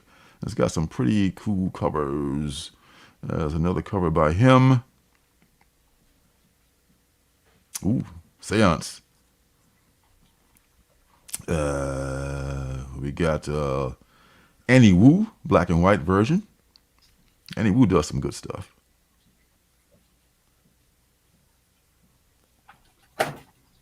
And of course, who's the publisher on this one? Distillery. So it's a $10 book. Looks like I don't see it on here, but I think it's probably they average $9.99 or $8.99, whatever it is. Because they're oversized. And here's Tula. Yeah. Here's Tula, who's another versatile artist. Lisa Wood, aka Lisa Wood. Exactly. She's pretty. Miss Wood. And Becky Cloonan. I remember seeing at the Rose City Con on that panel for Distillery. Very nice. Is this 1 in 25 for this one? Miss Becky. And the 1 in 50, Junko Mizuno. Ooh. Ain't that interesting? That is interesting. Yeah, indeed. If I could acquire it for less than a whole bunch of money, I would consider it. But other than that, it looks very nice. But yeah, it's a 1 in 50.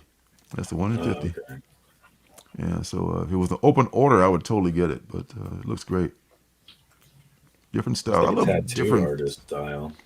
Yeah, I wouldn't doubt that. I don't know what Junko Mizuno. Look up their history and see what they made their name in. Maybe they were into ink. Japanese manga artist. Look at you, lightning fingers already got their history. All right, coming on down the list here. Negasonic Teenage Warhead. No idea what that could be. I do see this one though. That's Fuck My Life. Low on the list, man, for that one. What? Fuck My Life? No, that Marvel book so low on the list. It's kind of an acquired taste. I mean, let's find out why. You don't normally see Marvel books. You don't normally see Marvel books that low. You do not, unless they're like a reprint or a second printing or something like that, or a cover. Spotlighting the lovable punk. Who you calling a punk? Share it so we can see it. Hang on. You're gonna nose blow here. All right, here we go. Spotlighting the lovable punk.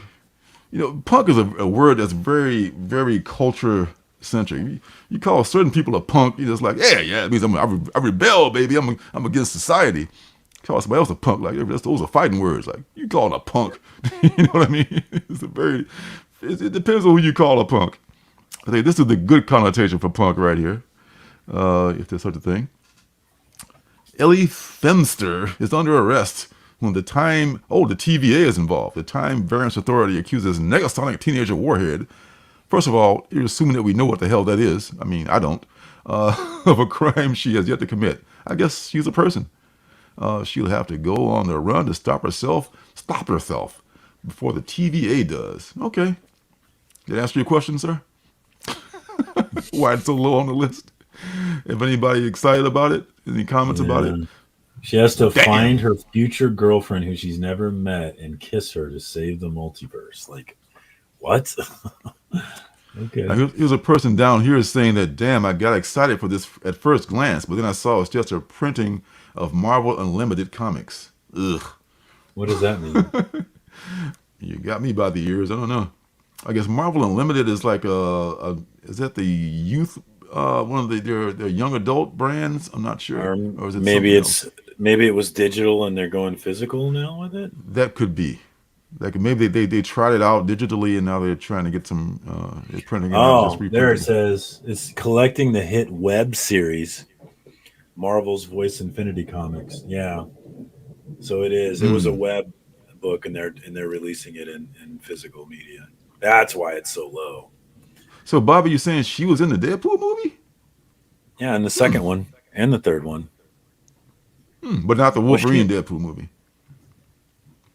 Oh, was she in that one too? I think she was. Yeah, she was. But there was so many people in that movie, and only person I remember from any other Deadpool movies was was Domino.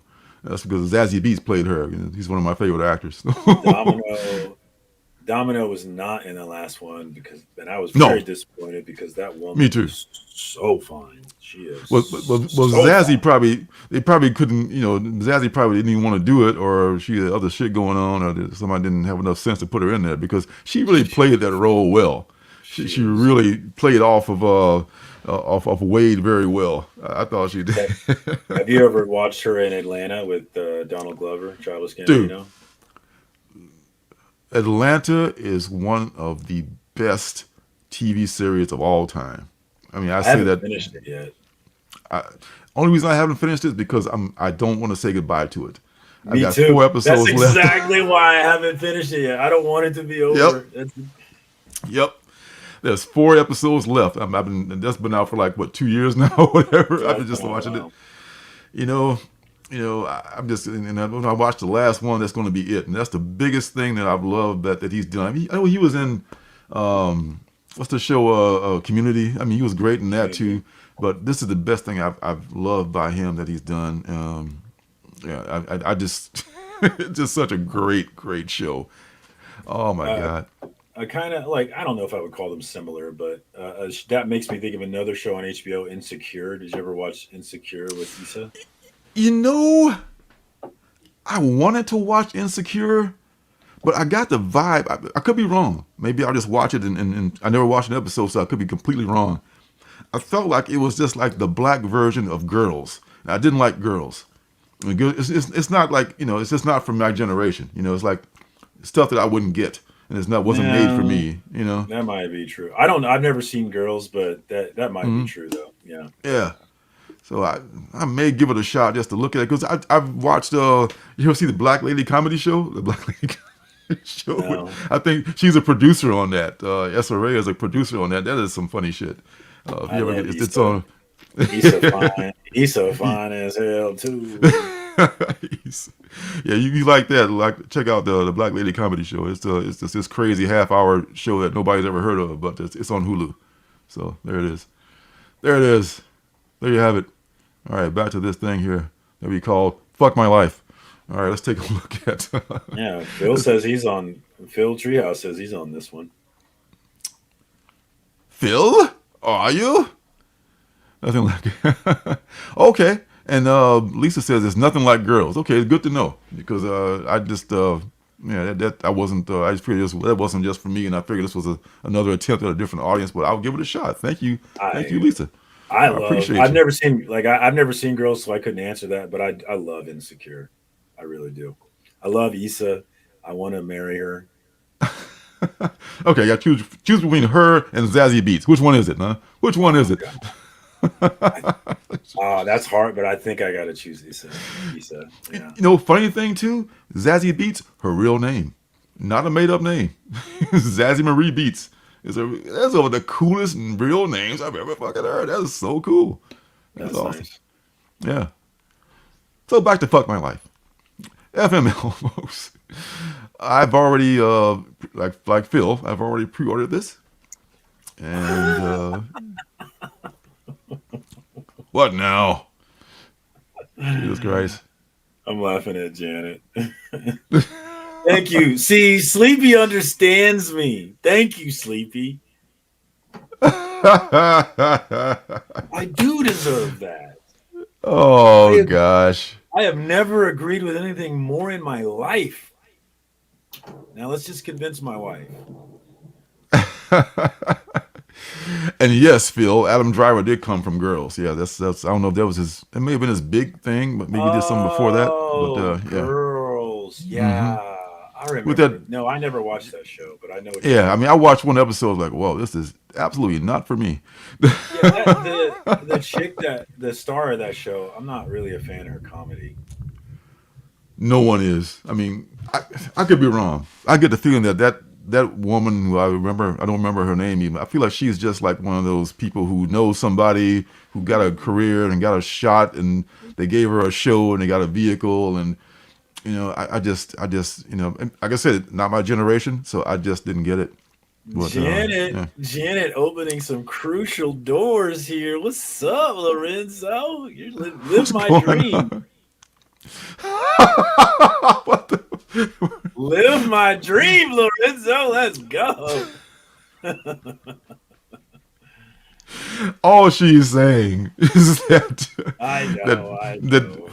that Mrs. Surcam might not be so down with the Issa Rae threesome. I can guarantee you she is not.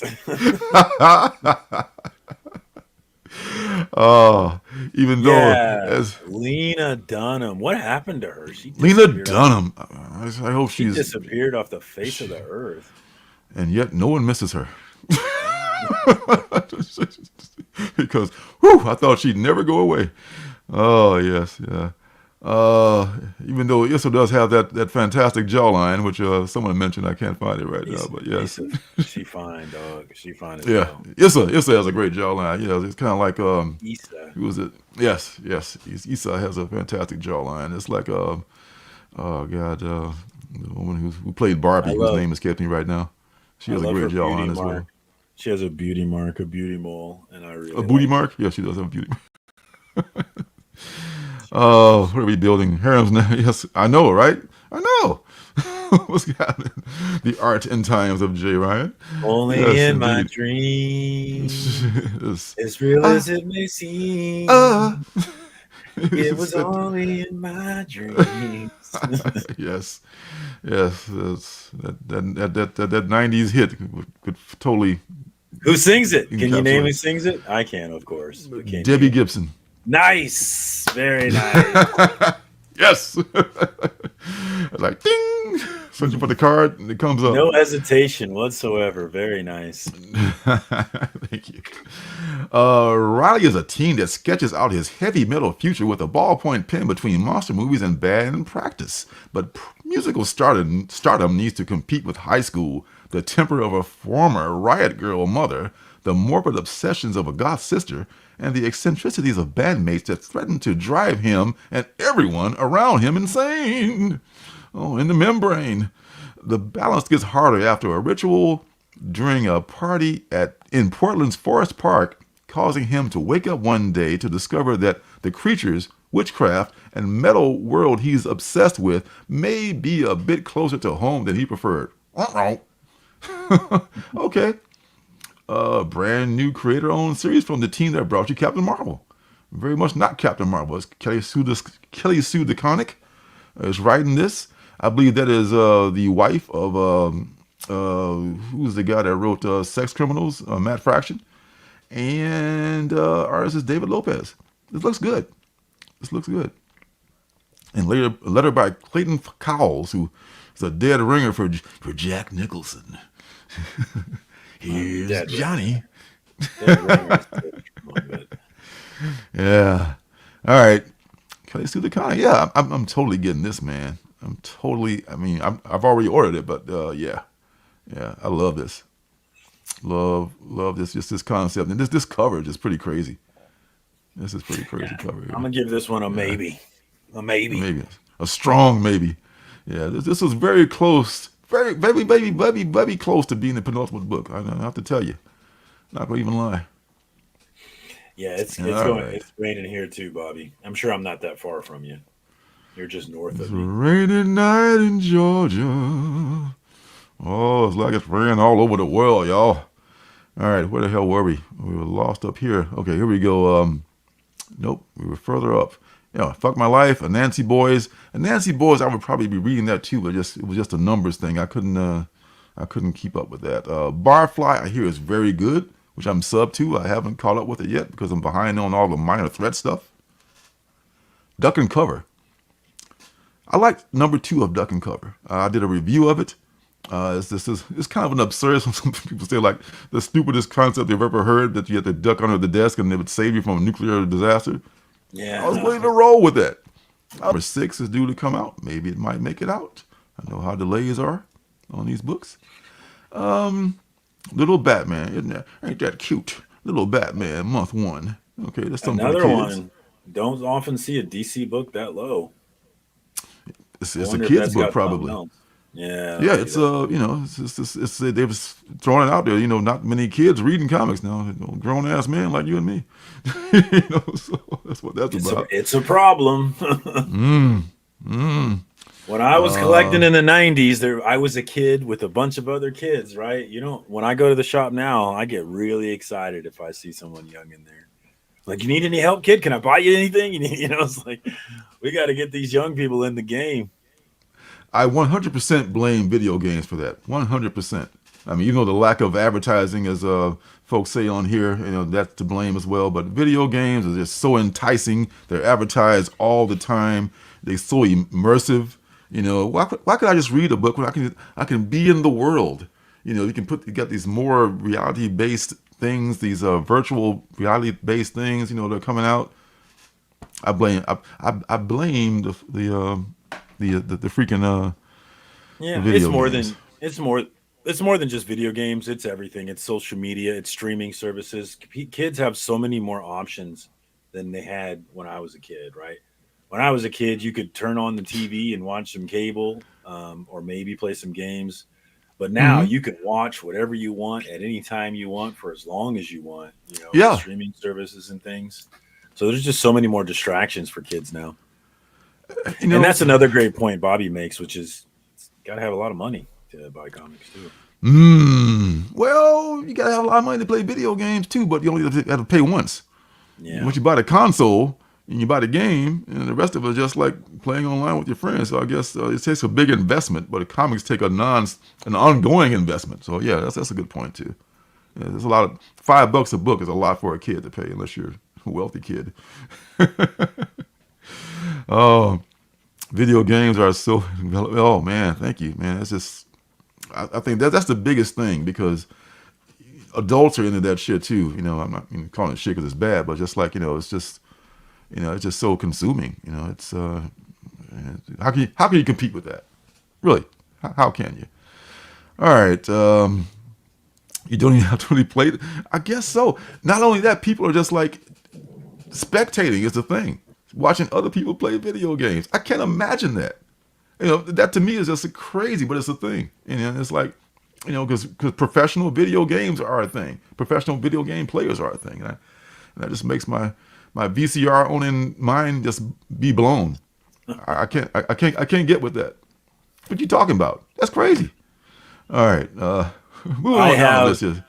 I went and got a VCR for one reason and one reason only. It was so that I could still play my high school football tape. Oh. You and Al Bundy. Yeah, it was a big football story back in college. I still set my school record for rushing yards. Check out, if you go to my YouTube channel, if you look at my older videos, you can actually see some of the highlights I made from it. If anybody's curious. Oh, I haven't seen that. Actually, check that out. Including an 87-yard touchdown pass, third best play in the state. You caught it or threw it? I caught it. Look at you. Look at you. You caught 87-yard. Oh, man. That is no small feat in any level. That's respect. That's pretty nice. All right. I didn't know about this. I didn't know. I've heard of Fortnite. But you asked me to find Polkai, baby. Polkai, that's right. Oh God. Thank you for the Al Bundy reference there, Bobby. Oh man, that's awesome. All right. We went on down. We gotta wrap this up because it's getting late. Skin Police #2 did a review of that too. Did like it a lot. Someone in the chat hit me up to that. Thank you. And I'll check it out number 2 to see what's up with that. Very, very Blade Runner-esque. They were very much right about that. Let's see. One last one we're going to look at here. Not one last one, but the next one we're going to look at here, wrapping it up, is Living Hell. And this particular one is from Caitlin Yarsky. Looks like writes and draws this. There was a thing that came out a few years ago called Bliss. And that's back when I was first getting, maybe even pre-pandemic, right around that time. I was just getting back into the comics. The channel was early. It was early, and I think maybe you and I were both, we had just started working together at that point. And she did Bliss, and I really loved that. And she's done some stuff since then, but this may be the first thing since then that she's done that's, her own project. She was the artist on Jeff Lemire's Black Hammer Reborn. That's right. That's also where I know her from. Yes. Another one that I love is Black Hammer. Black Hammer Reborn. Yes. So Living Hell. Hell's not just a place, it's a prison. In some cases, an island. Low blow, Sledhead. Low blow, Sledhead. Oh, that's cruel. Oh. That's cruel, brother. I'm not even gonna, man. I'm the glass house on that one. I'm still trying to play ball. I'm not gonna even go there. I do my best to try not to pull anything when I'm out there with these 30-something people. Sledhead, do you like kicking a man while he's down? Is that what you like to do? Huh? That's what I got him down for. What do you think I got him down for? It's now time to kick him. All right. It's come to that magical time, folks. As you all know, it is time for the penultimate book, and not a minute too soon, some might say. So let's get that going.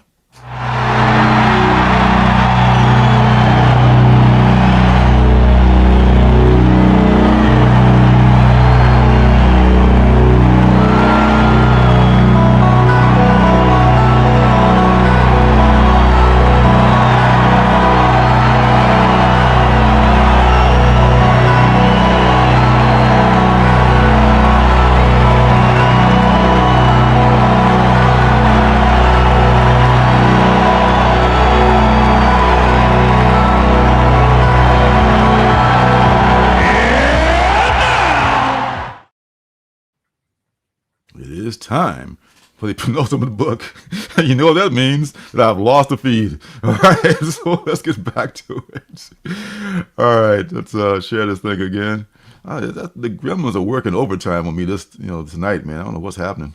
I swear you're gonna see it's user error, but I swear to God it's not me this time. Though I have made many errors in my life. Not as many as the Yankees have made tonight, though.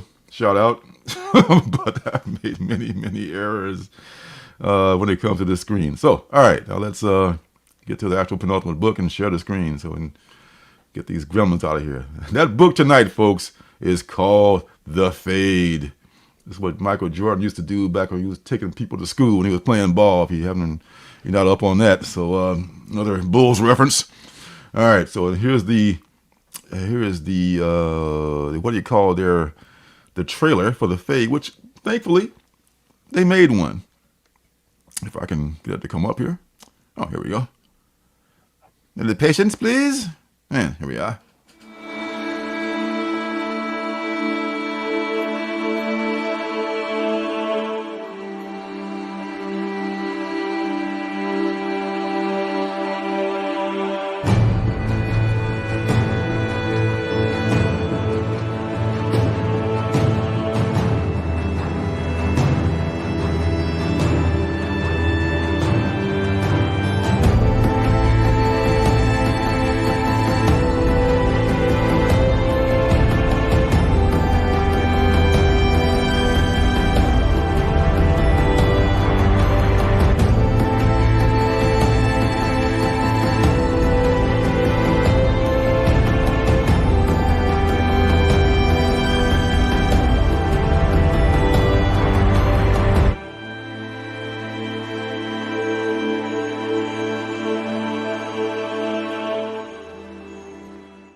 There it is.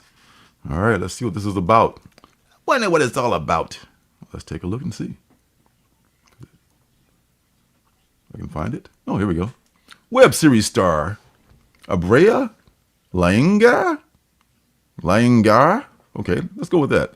Critical Role is a thing that they're known for. And fan favorite webcomic cartoonist Mari Costa, The Life of Melody. Take readers and fans of Mamo and Critical Role, the legends of Vox Machina, to new realms in this coming of age topical new series. It's topical, so they say. Let's hope so. A once fearless high school student, Jeannie, wasn't prepared for the aimless feeling of being a college freshman, but that's all about to change.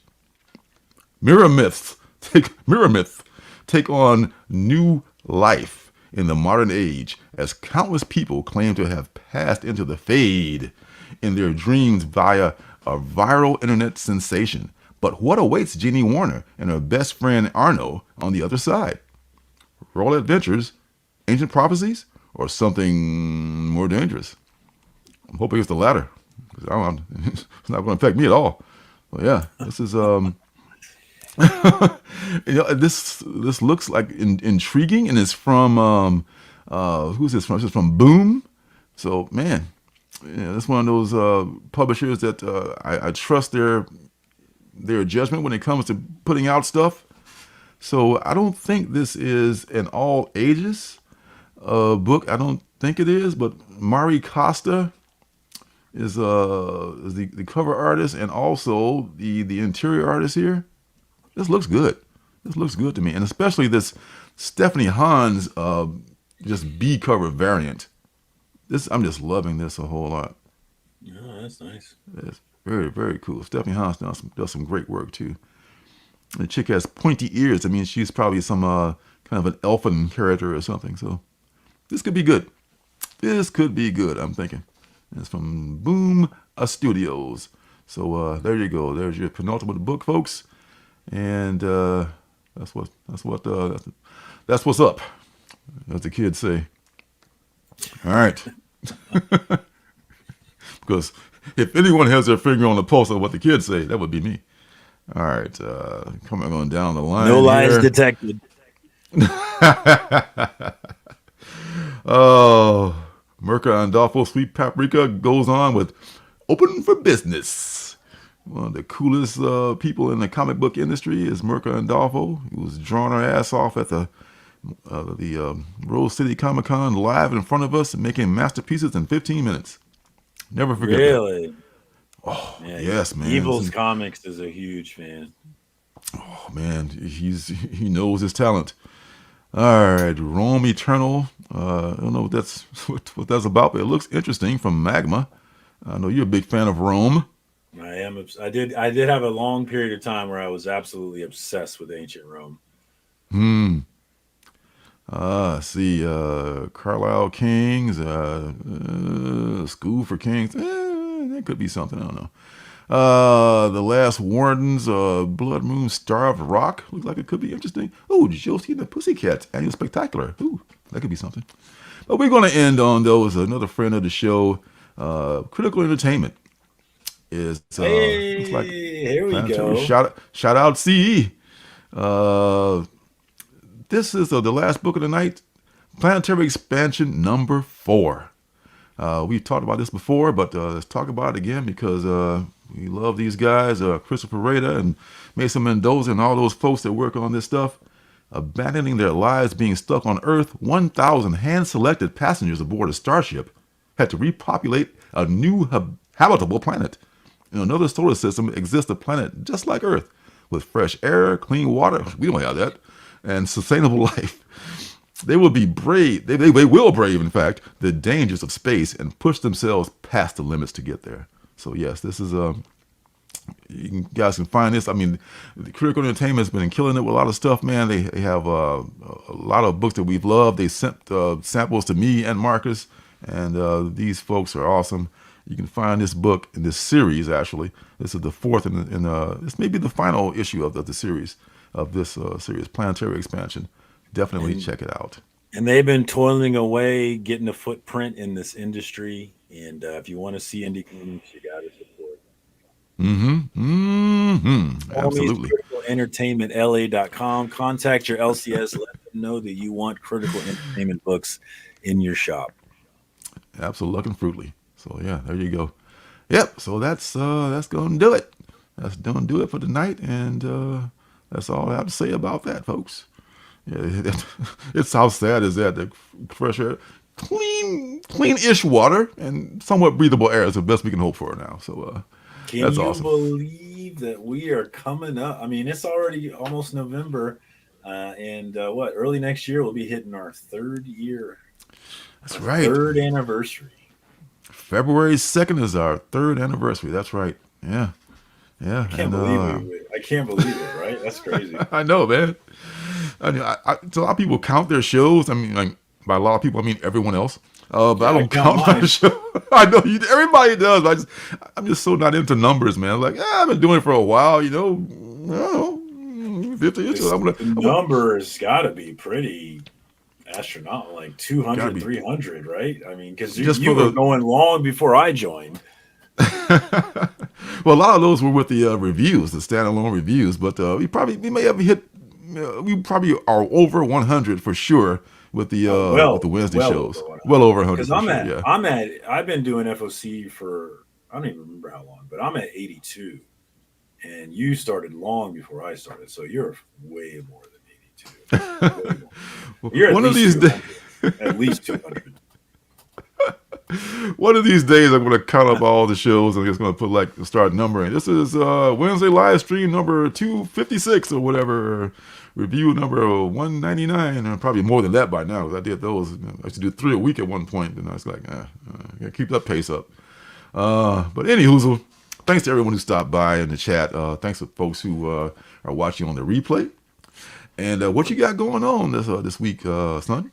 Well, one thing is Janet just reminded me that my 9-year anniversary is coming up, and I should probably get prepared for that next month. Thank you for that reminder, Janet. I was like, wow, 9 years next month. I've been married. Probably should do that. But yes. Other than that, every Tuesday night, FOC and chill. Had a great time last night. Had a bunch of the homies came through. We talked about news, and we also got into FOC, so check that out. And then on Monday nights, I'm hanging with JP's Budget Collecting. We're doing the Hot Cash or Trash, the Hot 10 books. It's always a good time discussing that. And love watching you guys. Check us out, man. Awesome, man. That is awesome. All right. Well, I'll be. We'll both be back, I should say, next Wednesday, God willing, in the creek. God willing, inshallah, as they say. That's right. So, thanks to everyone, and.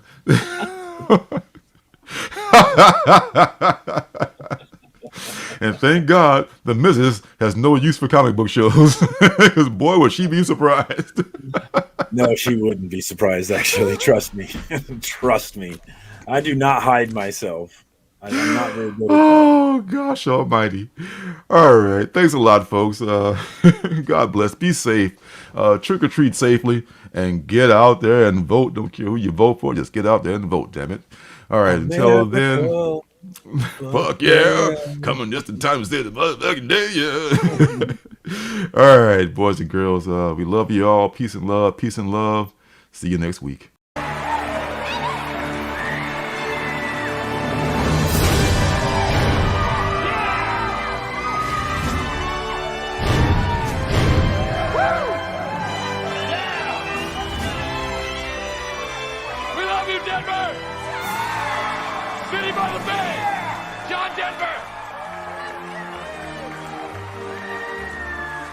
Is a fire really necessary? Ask them.